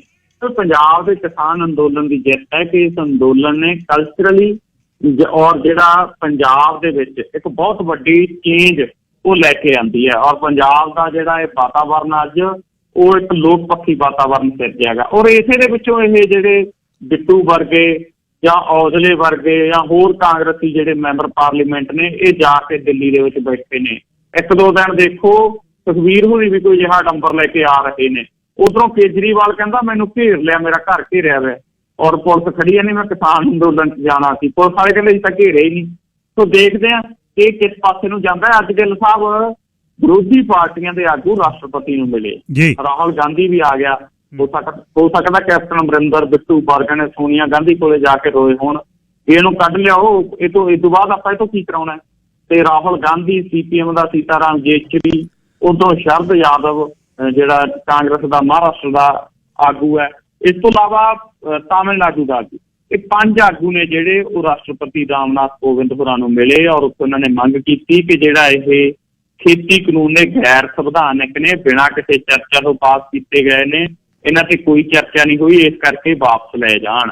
ਪਰ ਆਪਾਂ ਨੂੰ ਪਤਾ ਹੈ ਕਿ ਰਾਸ਼ਟਰਪਤੀ ਭਾਰਤ ਦੇ ਵਿੱਚ ਕੇਂਦਰ ਸਰਕਾਰ ਤੋਂ ਬਾਹਰ ਜਾ ਕੇ ਕੋਈ ਫੈਸਲਾ ਨਹੀਂ ਕਰ ਸਕਦਾ। ਸੋ ਇਸ ਕਰਕੇ ਇਹਨਾਂ ਦਾ ਜਸਟ ਐਕਸਰਸਾਈਜ਼ ਹੈ। ਔਰ ਇੰਨੇ ਦੇ ਨਾਲ ਗਿੱਲ ਸਾਹਿਬ ਇਹ ਵੀ ਚਰਚਾ ਦੇ ਵਿੱਚ ਆ ਗਏ। ਅਸਲ ਦੇ ਵਿੱਚ ਚਰਚਾ ਦੇ ਵਿੱਚ ਆਉਣ ਦੀ ਗੱਲ ਹੈ। ਨਹੀਂ ਤਾਂ ਜੇ ਵਿਰੋਧੀ ਧਿਰ ਸਰਕਾਰ ਤੋਂ ਕੋਈ ਘੱਟ ਨਹੀਂ ਹੁੰਦੀ, ਜੇ ਵਿਰੋਧੀ ਧਿਰ 'ਚ ਦਮ ਹੋਵੇ ਸਰਕਾਰ 5 ਕਿਲੋਮੀਟਰ ਨਹੀਂ ਪੈਰ ਪੱਟ ਸਕਦੀ। ਔਰ ਇੱਥੇ ਹਕੀਕਤ ਇਹ ਹੈ ਕਿ ਵਿਰੋਧੀ ਧਿਰ ਨਾਂ ਦੀ ਭਾਰਤ ਦੇ ਵਿੱਚ ਕੋਈ ਜਿਹੀ ਧਿਰ ਨਜ਼ਰ ਨਹੀਂ ਆ ਰਹੀ। ਖੱਬੇ ਪੱਖੀ ਬਹੁਤ ਵੀਕ ਹੋ ਗਏ, ਉਹਨਾਂ ਦੀਆਂ ਨੀਤੀਆਂ, ਉਹਨਾਂ ਦਾ ਮਤਲਬ ਕਾਂਗਰਸ ਦੀ ਝੋਲੀ ਦੇ ਵਿੱਚ ਪੈਣਾ, ਉਹਦੇ ਨਾਲ ਉਹ ਡਾਊਨਫਾਲ 'ਚ ਚਲੇ ਗਏ। ਕਾਂਗਰਸ ਪਾਰਟੀ ਗਾਂਧੀ ਪਰਿਵਾਰ ਤੱਕ ਸੀਮਤ ਹੋ ਕੇ ਰਹਿ ਗਈ। ਉਹਦੇ 'ਚ ਗਾਹਾਂ ਰਾਹੁਲ ਗਾਂਧੀ ਦੀ ਯੋਗਤਾ, ਸਮਰੱਥਾ ਓਬਾਮਾ ਹੋਰਾਂ ਨੇ ਕਹਿਤਾ, ਆਪਾਂ ਕੀ ਕਹਿਣਾ। ਔਰ ਉਹ ਓਬਾਮਾ ਹੋਰਾਂ ਦੀ ਗੱਲ ਸੱਚ ਜਾਪਦੀ ਹੈ। ਤਾਂ ਅਜਿਹੇ ਦੇ ਵਿੱਚ ਕੋਈ ਵਿਰੋਧੀ ਧਿਰ ਨਜ਼ਰ ਨਹੀਂ ਆਉਂਦੀ। ਇਹੀ ਕਾਰਨ ਹੈ ਕਿ ਮੋਦੀ ਤੇ ਅਮਿਤ ਸ਼ਾਹ ਦਾ ਕੋਈ ਰਾਹ ਨਹੀਂ ਸੀ ਰੋਕ ਸਕਿਆ ਤੇ ਪੰਜਾਬ ਦੇ ਖੇਤਾਂ ਦੇ ਪੁੱਤਾਂ ਨੇ ਦਿੱਲੀ ਦੀਆਂ ਸੜਕਾਂ ਤੇ ਜਾ ਕੇ ਉਹਦਾ ਰਾਹ ਰੋਕ ਲਿਆ। ਹੁਣ ਉਹਨਾਂ ਨੂੰ ਭਾਜਦਿਆਂ ਨੂੰ ਬਾਹਣ ਨਹੀਂ ਆਉਂਦੇ। ਹੁਣ ਵੱਖ-ਵੱਖ ਤਰ੍ਹਾਂ ਦੀਆਂ ਨੀਤੀਆਂ ਲੈ ਕੇ ਆ ਰਹੇ ਨੇ। ਕੀ ਗੱਲ ਸਾਹਿਬ? ਭਾਰਤ ਦੇ ਕਿਸਾਨਾਂ ਦੀ ਮੰਥਲੀ ਇਨਕਮ 3000 ਰੁਪਈਏ ਤੋਂ ਲੈ ਕੇ ਪੰਜਾਬ ਤੱਕ ਪਹੁੰਚਦੀ 20,000 ਹੋ ਜਾਂਦੀ ਹੈ। ਐਵਰੇਜ ਜ਼ਮੀਨ ਹੈ ਜਿਹੜੀ ਪੰਜਾਬ ਦੇ ਵਿੱਚ 2.5 ਹੈਕਟੇਅਰ ਹੈ, 7-8 ਕਿੱਲੇ ਆ। ਉਸ ਤੋਂ ਬਾਅਦ ਘਟਦੀ ਕੁਛ ਏਰੀਏ ਦੇ ਵਿੱਚ 1.5 ਕਿੱਲਾ ਹੀ ਹੈ, ਅੱਧਾ ਕਿੱਲਾ ਹੀ ਹੈ ਬਿਹਾਰ ਦੇ ਵਿੱਚ। ਤੇ ਹੈਂਕੜਬਾਜ਼ ਪ੍ਰਧਾਨ ਮੰਤਰੀ ਨੇ 2014 ਤੋਂ 19 ਤੱਕ ਪ੍ਰਚਾਰ ਤੇ 5000 ਕਰੋੜ ਖਰਚਿਆ, 100 ਕਰੋੜ ਇੱਕ ਮਹੀਨੇ ਦਾ ਪ੍ਰਚਾਰ ਦੇ ਨਾਂ ਥੱਲੇ। ਹੁਣ ਰੱਬ ਜਾਣਦਾ ਉਹ ਪ੍ਰਚਾਰ ਕੀ ਹੈ। ਇਹ ਜਿਹੜਾ ਉਸ ਦੇ ਨਾਲ ਪਿਛਲੇ ਦਿਨਾਂ 'ਚ ਉਹਨੇ ਸਾਰਾ ਕੁਛ ਹੀ ਕੀਤਾ। ਵਿੱਚ ਹੀ ਉਹ ਵਾਰਾਣਸੀ ਜਾ ਕੇ ਦੀਵਾਲੀ ਦਾ ਲੇਜ਼ਰ ਸ਼ੋਅ ਦੇਖ ਕੇ ਆਇਆ। ਕੁਛ ਮਤਲਬ ਕਿਸਾਨਾਂ ਤੋਂ ਬਿਨਾਂ ਉਹਨੇ ਸਾਰਾ ਕੁਛ ਕੀਤਾ। ਹੁਣ ਇੱਕ ਬੰਨੇ ਤਾਂ ਮਿੱਟੀ ਦੇ ਜਾਏ ਰੁਲ ਰਹੇ ਨੇ, ਠੰਡ ਦੇ ਵਿੱਚ ਬੁਰੇ ਹਾਲ ਨੇ, ਬੁਰੇ ਹਾਲ ਨਾ ਕਹਾਂ ਮਤਲਬ ਔਖੇ ਸਮੇਂ 'ਚੋਂ ਲੰਘ ਰਹੇ ਨੇ ਪਰ ਡੋਲਦੇ ਨਹੀਂ। ਤੇ ਇਹ ਇਮਾਰਤਾਂ ਦਾ ਜਿਹੜਾ ਨੀਂਹ ਪੱਥਰ ਰੱਖਦਾ ਫਿਰਦਾ। ਕਿਹੜੀ ਇਮਾਰਤ ਦਾ ਨੀਂਹ ਪੱਥਰ ਰੱਖਣਾ ਮੋਦੀ ਨੇ ਜੀ? ਹੁਣ ਗਿੱਲ ਸਾਹਿਬ ਪਿਛਲੇ ਦਿਨਾਂ 'ਚ ਇੱਕ ਚਰਚਾ ਚੱਲੀ ਕਿ ਭਾਰਤ ਜਿਹੜਾ ਇਕਨੋਮਿਕਲੀ ਡਾਊਨ ਹੋਇਆ, ਕਰੋਨਾ ਵਾਇਰਸ ਦੇ ਦਿਨ ਨੇ ਔਰ ਮਹਾਮਾਰੀ ਨੇ ਪੂਰੀ ਦੁਨੀਆ ਨੂੰ ਇਹ ਕਹਿੰਦੇ ਘੇਰਿਆ ਹੋਇਆ। ਤਾਂ ਅਜਿਹੇ ਦੇ ਵਿੱਚ ਪੂਰੀ ਦੁਨੀਆ ਦੀ ਇਕਨੋਮੀ ਡਾਊਨ ਹੋ ਗਈ। ਆਪਾਂ ਨੂੰ ਪਤਾ ਬਿਹਾਰ ਦੇ ਕਿੰਨੇ ਮਜ਼ਦੂਰ, ਪੱਛਮੀ ਬੰਗਾਲ ਦੇ, ਪੰਜਾਬ ਦੇ ਵਿੱਚੋਂ, ਦਿੱਲੀ ਤੋਂ, ਉੱਤਰ ਪ੍ਰਦੇਸ਼ ਤੋਂ ਜਿਹੜੇ ਸੜਕਾਂ ਦੇ ਉੱਤੇ ਜਾਂਦੇ ਉਹ ਇੱਥੋਂ ਇਸ ਜਹਾਨ ਤੋਂ ਰੁਖਸਤ ਹੋ ਗਏ। ਤਾਂ ਅਜਿਹੇ ਦੇ ਵਿੱਚ ਇਕਨੋਮੀ ਸਨਅਤ ਖੜ ਗਈ, ਇਕਨੋਮੀ ਡਾਊਨ ਹੋ ਗਈ। ਤਾਂ ਚਾਹੀਦਾ ਤਾਂ ਇਹ ਸੀ ਕਿ ਖਰਚੇ ਘਟਾਏ ਜਾਂਦੇ, ਕਿਉਂਕਿ ਜਦੋਂ ਸਾਡੀ ਆਰਥਿਕਤਾ ਸੁੰਗੜਦੀ ਆ ਦੋ ਹੀ ਚੀਜ਼ਾਂ ਹੁੰਦੀਆਂ ਨੇ, ਖਰਚੇ ਘਟਾਓ, ਆਮਦਨ ਵਧਾਓ। ਪਰ ਸਾਡੇ ਦੇਸ਼ ਦਾ ਪ੍ਰਧਾਨ ਮੰਤਰੀ ਅਸੀਂ ਇਹੋ ਜਿਹਾ ਚੁਣਿਆ, ਇਹ ਕਹਿੰਦਾ ਵੀ ਖਰਚੇ ਤੇ ਖਰਚਾ ਕਰੀ ਤੁਰਿਆ ਜਾਂਦਾ, ਆਮਦਨ ਵਾਲੇ ਪਾਸੇ ਨੂੰ ਸੋਚਦਾ ਨਹੀਂ। ਵੈਸੇ ਇਹ ਜਿਹਾ ਹੈਗਾ ਕਿ ਪੰਜਾਬ ਵਰਗੇ ਸੂਬਿਆਂ ਦੀ GST ਵੀ ਲੈ ਜਾਂਦਾ, ਉਸ ਤੋਂ ਬਾਅਦ ਉਹ ਰੋਈ ਜਾਂਦੇ ਨੇ ਉੱਥੋਂ ਦੇ ਮੁੱਖ ਮੰਤਰੀ, ਉੱਥੋਂ ਦੇ ਵਿੱਤ ਮੰਤਰੀ, ਉਹਨਾਂ ਕਣੀ ਨੂੰ ਝਾਕਦਾ ਨਹੀਂ। ਹੁਣ ਇਹ ਗਿੱਲ ਸਾਹਿਬ ਨਵੇਂ ਸੰਸਦ ਕੰਪਲੈਕਸ ਦਾ ਨੀਂਹ ਪੱਥਰ ਰੱਖਣ ਜਾ ਰਿਹਾ ਕੱਲ੍ਹ ਨੂੰ। ਪਿਛਲੇ ਦਿਨਾਂ 'ਚ ਅਦਾਲਤ 'ਚ ਮਸਲਾ ਗਿਆ ਸੀ ਵੀ ਪਹਿਲਾਂ ਵਾਲਾ ਜਿਹੜਾ ਮਾੜਾ ਜੀ, ਉੱਥੇ ਵੀ ਬਥੇਰਾ ਸੰਸਦ ਦੇ ਵਿੱਚ ਜਿਹੜਾ ਚਾਰੇ ਪਾਸੇ ਸੰਗਮਰਮਰ ਲੱਗਿਆ ਹੋਇਆ, ਕਰੋਨਾ ਰੁਪਈਆ ਲੱਗਿਆ ਹੋਇਆ। ਤਾਂ ਨਵੇਂ ਦਾ ਕੋਈ ਮਤਲਬ ਨਹੀਂ। ਉਹ ਵੀ ਇਹਨਾਂ ਟਾਈਮਾਂ 'ਚ ਅਦਾਲਤ ਨੇ ਬਥੇਰੀ ਗੁਹਾਰ ਲਾਈ ਵੀ ਸਭ ਤੋਂ ਪੁੱਛੇ ਬਿਨਾਂ ਅਗਲਾ ਸਟੈਪ ਨਾ ਚੁੱਕਿਆ ਜਾਵੇ, ਕੰਮ ਰੋਕਿਆ ਜਾਵੇ, ਪਰ ਕਿਹੜਾ ਮੰਨਦਾ? ਕੱਲ ਨੂੰ ਸੰਸਦ ਦਾ ਨੀਂਹ ਪੱਥਰ ਪ੍ਰਧਾਨ ਮੰਤਰੀ ਨਰਿੰਦਰ ਮੋਦੀ ਰੱਖਣ ਜਾ ਰਹੇ ਨੇ। ਨਵਾਂ ਕੰਪਲੈਕਸ ਬਣਨਾ ਔਰ ਇਸ ਕੰਪਲੈਕਸ ਦਾ ਜਿਹੜਾ ਨੀਂਹ ਪੱਥਰ ਰੱਖਣਾ ਉਹ 'ਚ ਲੋਕ ਸਭਾ ਦੇ ਸਪੀਕਰ ਓਮ ਬਿਰਲਾ ਸ਼ਾਮਲ ਹੋਣਗੇ ਪ੍ਰਧਾਨ ਮੰਤਰੀ ਨਰਿੰਦਰ ਮੋਦੀ ਦੇ ਨਾਲ। ਸੰਸਦੀ ਮਾਮਲਿਆਂ ਬਾਰੇ ਮੰਤਰੀ ਜਿਹੜੇ ਪ੍ਰਸ਼ਾਦ ਜੋਸ਼ੀ ਨੇ ਉਹ ਆਉਣਗੇ। ਸ਼ਹਿਰੀ ਮਾਮਲਿਆਂ ਵਿਕਾਸ ਮੰਤਰੀ ਹਰਦੀਪ ਪੁਰੀ ਜਿਹੜਾ ਤਾਜ਼ਾ ਹਾਰ ਕੇ ਗਿਆ ਅੰਮ੍ਰਿਤਸਰ ਤੋਂ ਉਹ ਹੋਊਗਾ। ਰਾਜ ਸਭਾ ਦੇ ਉਪ ਚੇਅਰਮੈਨ ਹਰਿਵੰਸ਼ ਨਾਰਾਇਣ ਸਿੰਘ ਹੋਣਗੇ। ਕੇਂਦਰੀ ਕੈਬਨਿਟ ਮੰਤਰੀ, ਸੰਸਦ ਮੈਂਬਰ, ਰਾਜਦੂਤ ਹੋਰ ਕਈ ਵੱਡੇ ਆਗੂ ਵੈਂਕਈਆ ਨਾਇਡੂ ਵਰਗੇ ਜਿਹੜੇ ਉੱਥੇ ਹਾਜ਼ਰ ਹੋਣਗੇ। ਸੋ ਇਹਦਾ ਨੀਂਹ ਪੱਥਰ ਹੈ ਜਿਹੜਾ ਰੱਖਿਆ ਜਾਣਾ ਹੈ। ਪਿਛਲੇ ਸਾਲ 5 ਅਗਸਤ ਨੂੰ ਰਾਜ ਸਭਾ ਤੇ ਲੋਕ ਸਭਾ ਦੀ ਕਾਰਵਾਈ ਦੇ ਦੌਰਾਨ ਸੰਸਦ ਭਵਨ ਦੀ ਨਵੀਂ ਇਮਾਰਤ ਰੱਖਣ ਦੀ ਤਜਵੀਜ਼ ਲਿਆਂਦੀ ਗਈ ਸੀ। ਸੋ 1 ਸਾਲ ਬਾਅਦ ਹੀ ਜਿਹੜਾ ਇਹਦਾ ਨੀਂਹ ਪੱਥਰ ਉਹ ਰੱਖਣ ਜਾ ਰਹੇ ਨੇ। ਕੀ ਗੱਲ ਸਾਹਿਬ? ਅੱਛਾ ਜੀ, ਐਵਰੈਸਟ ਕਹਿੰਦੇ ਹੋਰ ਉੱਚੀ ਕਰਤੀ ਚੀਨ ਤੇ ਨੇਪਾਲ ਨੇ, ਉਹਦੀ ਕੀ ਖਬਰ ਆ? ਵਾਕਈ ਗੱਲ ਸਾਹਿਬ ਇਹ ਗੱਲ ਦਰੁਸਤ ਹੈ। ਮਾਊਂਟ ਐਵਰੈਸਟ ਪਹਿਲਾਂ ਨਾਲੋਂ 86 ਸੈਂਟੀਮੀਟਰ ਜਿਹੜੀ ਉਹ ਉੱਚੀ ਹੋ ਗਈ। ਨੇਪਾਲ ਤੇ ਚੀਨ ਨੇ ਸਾਂਝੇ ਤੌਰ ਦੇ ਉੱਤੇ ਅੱਜ ਐਲਾਨ ਕੀਤਾ ਕਿ ਦੁਨੀਆ ਦੀ ਸਭ ਤੋਂ ਜਿਹੜੀ ਇਹ ਉੱਚੀ ਚੋਟੀ ਹੈ ਮਾਊਂਟ ਐਵਰੈਸਟ, ਉਹਦੀ ਉਚਾਈ ਹੈ ਜਿਹੜੀ ਪਿਛਲੇ ਅਨੁਮਾਨ ਨਾਲੋਂ ਜਿਹੜਾ ਜੋ ਪਹਿਲਾਂ ਮਿਣਤੀ ਹੋਈ ਸੀ ਉਹਦੇ ਨਾਲੋਂ ਹੁਣ 86 ਸੈਂਟੀਮੀਟਰ ਉੱਚੀ ਹੋ ਗਈ। ਪਹਿਲਾਂ ਇਹ ਗੱਲ ਸਾਹਿਬ ਇਹਦੀ ਜਿਹੜੀ ਉਚਾਈ ਸੀਗੀ ਉਹ 86 ਸੈਂਟੀਮੀਟਰ ਘੱਟ ਸੀਗੀ। ਹੁਣ ਜਿਹੜੀ ਨਵੀਂ ਉਚਾਈ ਹੈਗੀ ਉਹ 86 ਸੈਂਟੀਮੀਟਰ ਵੱਧ ਹੈਗੀ। ਐਵਰੈਸਟ ਦੀ ਉਚਾਈ ਇਹ ਤੋਂ ਪਹਿਲਾਂ 1954 ਚ ਮਾਪੀ ਗਈ ਸੀ। ਔਰ ਇਹਦਾ ਕਾਰਨ ਗੱਲ ਸਾਹਿਬ ਇਹ ਹੈਗਾ ਵੀ ਇੱਕ ਤਾਂ ਕੁਛ ਪਿਛਲੇ ਸਮੇਂ ਦੇ ਵਿੱਚ 1954 ਤੋਂ ਬਾਅਦ ਕਾਫੀ ਬਦਲਾਅ ਨੇ ਜਿਹੜੇ ਇਨਵਾਇਰਮੈਂਟ ਦੇ ਵਿੱਚ ਆਏ ਔਰ ਜਿਨ੍ਹਾਂ ਦੇ ਵਿੱਚ ਭੂਚਾਲ ਵੀ ਆਏ। ਭੂਚਾਲ ਆਏ ਗੱਲ ਸਾਹਿਬ, ਭੂਚਾਲ ਦੇ ਨਾਲ ਉੱਥੇ ਕੁਛ ਮਲਬਾ ਗਾ ਜਿਹੜਾ ਉੱਪਰ ਹੋਰ ਇਕੱਠਾ ਹੋਇਆ। ਔਰ ਚੀਨ ਨੇ ਪਹਿਲਾਂ ਵੀ ਉਚਾਈ ਇੱਕ ਵਾਰ ਮਾਪਣ ਦੀ ਕੋਸ਼ਿਸ਼ ਕੀਤੀ ਸੀ। ਜਿਹੜੀ ਉਚਾਈ ਮਾਪੀ ਇਹਦੇ ਨਾਲੋਂ 4 ਮੀਟਰ ਜਿਹੜੀ ਉਹ ਘੱਟ ਸੀ। ਹੁਣ 8848.86 ਮੀਟਰ ਜਿਹੜੀ ਉਚਾਈ ਹੈ ਉਹ ਮਾਪੀ ਗਈ ਹੈਗੀ। ਸੋ ਪਹਿਲਾਂ ਦੇ ਨਾਲੋਂ 86 ਸੈਂਟੀਮੀਟਰ ਵੱਧ ਹੈ। ਦੁਨੀਆ ਪੱਧਰ ਦੀ ਇਹ ਖਬਰ ਬਣਦੀ ਹੈ। ਕੀ ਗੱਲ ਸਾਹਿਬ? ਅਖੀਰ ਦੇ ਵਿੱਚ ਹੁਣ ਗਾਇਕਾਂ ਦੀ ਹੋੜ ਲੱਗੀ ਹੋਈ ਹੈ। ਅਸੀਂ ਸੰਘਰਸ਼ ਦੇ ਨਾਲ ਉਹਨਾਂ ਨੂੰ ਪਤਾ ਲੱਗਿਆ ਬਈ 20 ਤਾਂ ਲੰਘ ਗਿਆ, 21 ਚ ਵੀ ਕੋਈ ਖਾੜਾ ਨਹੀਂ ਲੱਗਣਾ। ਕਈਆਂ ਨੇ ਚੈਨਲ ਪੱਕੇ ਹੀ ਚਲਾ ਲਏ ਜਿੱਥੇ ਦਿਨ ਰਾਤ ਗੀਤ ਚੱਲਣ ਲੱਗ ਗਏ ਕਿ ਲੋਕਾਂ ਦੇ ਮਨ 'ਚੋਂ ਮਨਫੀ ਨਾ ਹੋ ਜਾਈਏ। ਲੋਕਾਂ ਦੇ ਮਨ 'ਚੋਂ ਮਨਫੀ ਆਲਰੇਡੀ ਹੋ ਗਏ ਜਿਨ੍ਹਾਂ ਨੇ ਪਿਛਲੇ ਸਮੇਂ ਦੇ ਵਿੱਚ ਅਪੱਦਰ ਕੀਤਾ ਹੈ। ਸੈਂਟਰ ਦੇ ਕੁਹਾੜੇ ਦਾ ਦਸਤਾ ਬਣ ਕੇ ਜਗਦੇਵ ਜੱਸੋਵਾਲੀਏ ਦੀ ਕੀਤੀ ਹੋਈ ਸ਼ਰਾਰਤ ਤੇ ਲੁਧਿਆਣੇ ਵਾਲੀ ਜੁੰਡਲੀ ਦੀ ਕੀਤੀ ਸ਼ਰਾਰਤ ਜਿਹੜੀ ਪਿਛਲੇ 20-25 ਸਾਲਾਂ 'ਚ ਸਾਰੇ ਪੰਜਾਬ 'ਚ ਖਿੰਡ ਗਈ ਤੇ ਬਰਬਾਦੀ ਸਾਡੀ ਕਰ ਦਿੱਤੀ। ਸਾਨੂੰ ਹੋਰ ਕੁਝ ਦਿਖਾ ਕੇ ਪੇਸ਼ ਕੀਤਾ। ਹੁਣ ਕਿਹੜੇ ਗਾਇਕ ਨੇ ਜਿਨ੍ਹਾਂ ਦੀ ਜਵਾਨੀ ਗੱਲ ਕਰਦੀ ਹੈ, ਜਿਨ੍ਹਾਂ ਨੂੰ ਪਿਆਰ ਲੋਕ ਕਰ ਰਹੇ ਨੇ, ਜਿਨ੍ਹਾਂ ਨੇ ਦਿਲੋਂ ਇਸ ਦੇ ਸੰਘਰਸ਼ ਲਈ ਗਾਇਆ, ਉਹ ਕਿਹੜੇ ਨੇ? ਗਿੱਲ ਸਾਹਿਬ ਦੇਖੋ ਗੱਲ ਇਹ ਹੈਗੀ ਕਿ ਹੁਣ ਅੱਜ ਕੱਲ੍ਹ ਪੰਜਾਬ ਦੇ ਵਿੱਚ ਸਾਰਾ ਰੰਗ ਹੈਗਾ ਜਿਹੜਾ ਉਹ ਕਿਸਾਨ ਸੰਘਰਸ਼ ਦਾ ਚੜਿਆ ਹੋਇਆ। ਪੰਜਾਬ 'ਚੋਂ ਟਰੈਕਟਰ, ਟਰਾਲੀਆਂ, ਗੱਡੀਆਂ, ਜੀਪਾਂ ਜਿਹੜੀਆਂ ਜਾਂਦੀਆਂ ਨੇ ਦਿੱਲੀ ਨੂੰ, ਪੰਜਾਬ ਤੋਂ ਦਿੱਲੀ ਤੱਕ ਗੀਤ ਨੇ ਜਿਹੜੇ ਉਹ ਕਿਸਾਨ ਸੰਘਰਸ਼ ਦੇ ਵੱਜਦੇ ਜਾਂਦੇ ਨੇ। ਔਰ ਕਿਸਾਨ ਸੰਘਰਸ਼ ਦੀ ਹੂਕ ਆ ਜਿਹੜੀ ਉਹ ਪੰਜਾਬ ਤੋਂ ਦਿੱਲੀ ਤੱਕ ਪੈਂਦੀ ਹੈ। ਸੋ ਇਹਨਾਂ ਦੇ ਵਿੱਚ ਜਿਹੜੇ ਬਿਲਕੁਲ ਦਿਲੋਂ ਗਾਉਂਦੇ ਨੇ ਉਹਨਾਂ 'ਚ ਤਾਂ ਕਮਰ ਗਰੇਵਾਲ ਵਰਗੇ ਕੁਛ ਹੀ ਗਾਇਕ ਜਿਹੜੇ ਉਹ ਹੈਗੇ ਨੇ। ਪਰ ਕੁੱਲ ਮਿਲਾ ਕੇ ਗੱਲ ਇਹ ਹੈ, ਮੈਨੂੰ ਲੱਗਦਾ ਗਿੱਲ ਸਾਹਿਬ ਇਹਨਾਂ ਦਿਨਾਂ ਦੇ ਵਿੱਚ ਪੰਜਾਬ ਦਾ ਕੋਈ ਗਾਇਕ ਅਜਿਹਾ ਹੋਣਾ ਹੀ ਨਹੀਂ ਜਿਹੜੇ ਨੇ ਕਿਸਾਨ ਸੰਘਰਸ਼ ਦੇ ਉੱਤੇ ਗੀਤ ਨਹੀਂ ਗਾਇਆ। ਜੇ ਕਿਸੇ ਤੋਂ ਨਹੀਂ ਗਾਇਆ ਗਿਆ ਤਾਂ ਉਹ ਮੈਨੂੰ ਲੱਗਦਾ ਥੋੜਾ ਸਮਾਂ ਖੜੋ, ਬਹੁਤ ਜਲਦ ਜਿਹੜਾ ਉਹ ਗੀਤ ਲੈ ਕੇ ਪੇਸ਼ ਹੋ ਰਿਹਾ ਹੋਵੇਗਾ। ਸੋ ਗਾਇਕਾਂ ਦੀ ਵੰਗਾਰ ਜਿਹੜੀ ਉਹ ਹੁਣ ਅੱਜ ਕੱਲ੍ਹ ਫੂਕ ਬਣੀ ਹੋਈ ਹੈ। ਪੰਜਾਬ ਦੇ ਗਾਇਕ ਕਿਸਾਨੀ ਘੋਲ 'ਚ ਵੈਸੇ ਜੋਸ਼ ਤੇ ਜਜ਼ਬਾ ਵੀ ਭਰ ਰਹੇ ਨੇ। ਕੁਛ ਜਿਹੜੇ ਕਮਰ ਗਰੇਵਾਲ ਹੋਰਾਂ ਵਰਗਿਆਂ ਦੇ ਗੀਤ ਨੇ ਉਹ ਤਾਂ ਐਂਥਮ ਬਣ ਚੁੱਕੇ ਨੇ ਇਸ ਐਜੀਟੇਸ਼ਨ ਦਾ। ਔਰ ਕਈ ਜਿਹੜੇ ਨੇ ਉਹ ਆਪਦੇ ਲੱਗੇ ਹੋਏ ਦਾਗ ਧੋ ਰਹੇ ਨੇ। ਦਿਲਜੀਤ ਦੋਸਾਂਝ ਵਰਗੇ ਉਹ ਕੋਲੋਂ ਪੈਸੇ ਵੀ ਦੇ ਰਹੇ ਨੇ ਔਰ ਦਾਗ ਧੋ ਕੇ ਉਹ ਚੰਗੇ ਗੀਤ ਨੇ ਜਿਹੜੇ ਉਹ ਗਾ ਰਹੇ ਨੇ। ਸੋ ਚੰਗੀ ਗੱਲ ਹੈ ਜੇ ਮੂਸੇ ਵਾਲੇ ਵਰਗਿਆਂ ਨੂੰ ਵੀ ਜਿਹੜਾ ਉਹ ਲਿਆਕਤ ਇਸ ਸੰਘਰਸ਼ ਤੋਂ ਆ ਜੇ। ਕਮਰ ਗਰੇਵਾਲ ਦਾ ਗੀਤ ਐਲਾਨ ਉਹ ਤਾਂ ਵਿਆਹਾਂ 'ਚ ਵੀ ਹੁਣ ਗੂੰਜਣ ਲੱਗਿਆ। ਇਸ ਤੋਂ ਇਲਾਵਾ ਗਿੱਲ ਸਾਹਿਬ ਇੱਕ ਗੀਤ ਬੜਾ ਮਕਬੂਲ ਹੋਇਆ, ਕੋਈ ਖੰਡਾ ਤਿੱਖਾ ਕੋਈ ਕਿਰਪਾਨ ਕਰੂਗਾ, ਤੈਨੂੰ ਦਿੱਲੀਏ ਕੱਖ ਪਰੇਸ਼ਾਨ ਕਰੂਗਾ। ਇਹ ਗੀਤ YouTube ਦੇ ਉੱਤੇ ਬਹੁਤ ਲੋਕਾਂ ਨੇ ਸੁਣਿਆ। 28,91,000 ਤੋਂ ਵੱਧ ਲੋਕ ਹੁਣ ਤੱਕ ਇਹ ਗੀਤ ਨੂੰ ਸੁਣ ਚੁੱਕੇ ਨੇ।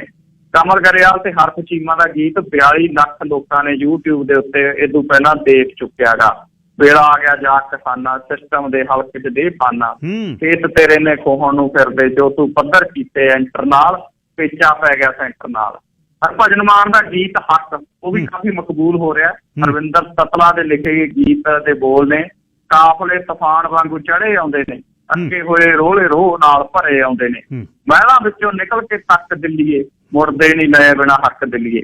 ਹਰਭਜਨ ਮਾਨ ਦਾ ਗੀਤ ਅੰਨਦਾਤਾ ਵੀ ਕਿਸਾਨਾਂ ਦੀ ਬਾਤ ਪਾਉਂਦਾ ਰਿਹਾ। ਇਸ ਤੋਂ ਬਾਅਦ ਇਸ ਤੋਂ ਇਲਾਵਾ ਗਿੱਲ ਸਾਹਿਬ ਇੱਕ ਕੁੜੀ ਹੈ, ਗੁਰੂ ਗੋਬਿੰਦ ਸਿੰਘ ਖਾਲਸਾ ਕਾਲਜ ਭਗਤਾ ਭਾਈ ਦਾ ਲੈਕਚਰਾਰ ਹੈ, ਡਾਕਟਰ ਸਿਮਰਜੀਤ ਕੌਰ। ਅੱਛਾ ਜੀ।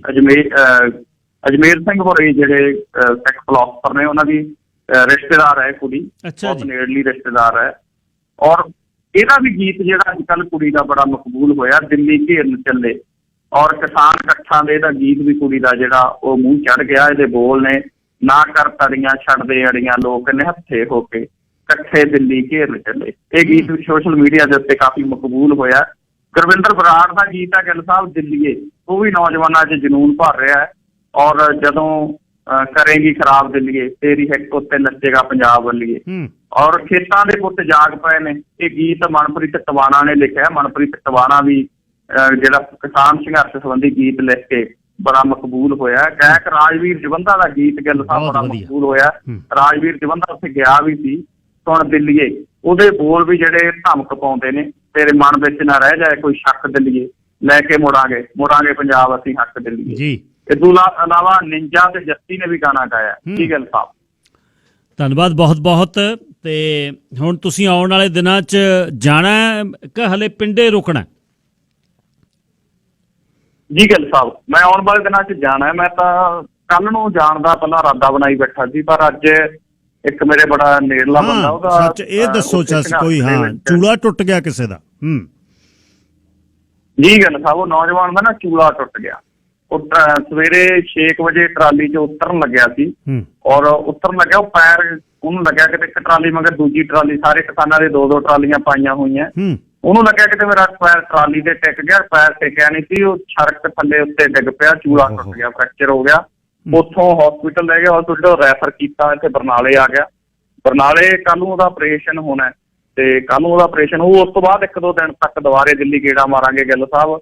ਜਦੋਂ ਅੱਜ ਪੂਰਾ ਪੰਜਾਬ ਦਿੱਲੀ ਦੀ ਹਿੱਕ ਤੇ ਚੜ੍ਹ ਕੇ ਨੱਚ ਰਿਹਾ, ਤਾਂ ਪੰਜਾਬ ਦੇ ਪਿੰਡਾਂ 'ਚ ਬੈਠ ਕੇ ਤਾਂ ਫਿਰ ਜੀ ਨਹੀਂ ਲੱਗਦਾ। ਜੀ ਮੈਨੂੰ ਪਤਾ ਗਿੱਲ ਸਾਹਿਬ ਤੁਹਾਡਾ ਵੀ ਨਹੀਂ ਲੱਗਦਾ, ਪਰ ਤੁਸੀਂ ਆ ਨਹੀਂ ਸਕਦੇ, ਤੋ ਅਸੀਂ ਜਾ ਸਕਦੇ ਹਾਂ। ਮੈਨੂੰ ਲੱਗਦਾ ਜਾਣਾ ਚਾਹੀਦਾ। ਗੁਰੂ ਪਾਤਸ਼ਾਹ ਕਿਰਪਾ ਕਰੇ। ਇੱਕ ਮੈਂ ਤੁਹਾਡੇ ਨਾਲ ਅਖੀਰ ਦੇ ਵਿੱਚ, ਹਾਲਾਂਕਿ ਹਲੇ ਮੈਂ ਕਿਸੇ ਨੂੰ ਪੁੱਛਿਆ ਨਹੀਂ ਮੇਰੇ ਦੋਸਤਾਂ ਦੇ ਸਰਕਲ 'ਚ, ਪਰ ਕੌਮ ਤੇ ਭਾਈਚਾਰੇ ਤੇ ਮਾਣ ਸਦਾ ਮੈਂ ਕਰਦਾ ਵੀ ਕੋਈ ਵੀ ਗੱਲ ਜੇ ਹੱਕ ਸੱਚ ਦੀ ਕਹਿੰਦੇ ਆ ਇਸ ਮੰਚ ਤੋਂ, ਸਦਾ ਨਾਲ ਰਹਿੰਦੇ ਨੇ।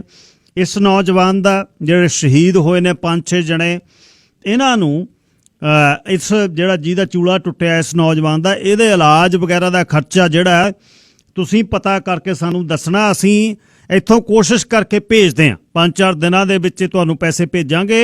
ਇਹ ਸਾਰਾ ਕੰਮ ਤੁਸੀਂ ਨਾਲ ਹੀ ਕਰਦੇ ਰਿਹਾ ਕਰੋ, ਸਾਨੂੰ ਪੁੱਛਣ ਦੀ ਲੋੜ ਨਹੀਂ। ਜਿੱਥੇ ਤੁਹਾਨੂੰ ਲੱਗੇ ਕਿ ਇੱਥੇ ਜ਼ਰੂਰਤ ਹੈ, ਤੁਸੀਂ ਹਾਂ ਕਰ ਦੇਣੀ ਆ ਤੇ ਸਾਨੂੰ ਦੱਸ ਦੇਣਾ। ਪੈਸੇ 2 ਦਿਨ ਦੇ ਵਿੱਚ ਤੁਹਾਡੇ ਕੋਲ ਅਸੀਂ ਭੇਜ ਦਿਆ ਕਰਨੇ ਨੇ। ਇਹ ਤੁਹਾਡੇ ਨਾਲ ਵਾਅਦਾ ਮੇਰਾ। ਜੀ ਗਿੱਲ ਸਾਹਿਬ, ਵੈਸੇ ਤਾਂ ਮਾਣ ਆ ਤੁਹਾਡੇ ਤੇ ਗਿੱਲ ਸਾਹਿਬ, ਕਦੋਂ ਵੀ ਹੱਕ ਮਾਰਾਂਗੇ ਤੁਸੀਂ ਹਾਜ਼ਰ ਹੋਵੋਗੇ। ਪਰ ਵੈਸੇ ਡਾਕਟਰ ਨਾਲ ਵੀ ਗੱਲ ਕੀਤੀ ਸੀਗੀ, ਮੈਂ ਡਾਕਟਰ ਨੂੰ ਕਿਹਾ ਸੀ, ਮੈਂ ਕਿਹਾ ਵੀ ਇਹ ਕਿਸਾਨ ਐਜੂਕੇਸ਼ਨ ਦੇ ਵਿੱਚ, ਉਹ ਕਹਿੰਦਾ ਜੀ ਕੋਈ ਗੱਲ ਨਹੀਂ, ਪਲੇਟਾਂ ਪੈਣਗੀਆਂ ਚੂਲੇ 'ਚ, ਅਸੀਂ ਕੋਈ ਖਰਚਾ ਨਹੀਂ ਲੈਂਦੇ, ਆਪਦੇ ਕੋਲੋਂ ਪਾਵਾਂਗੇ।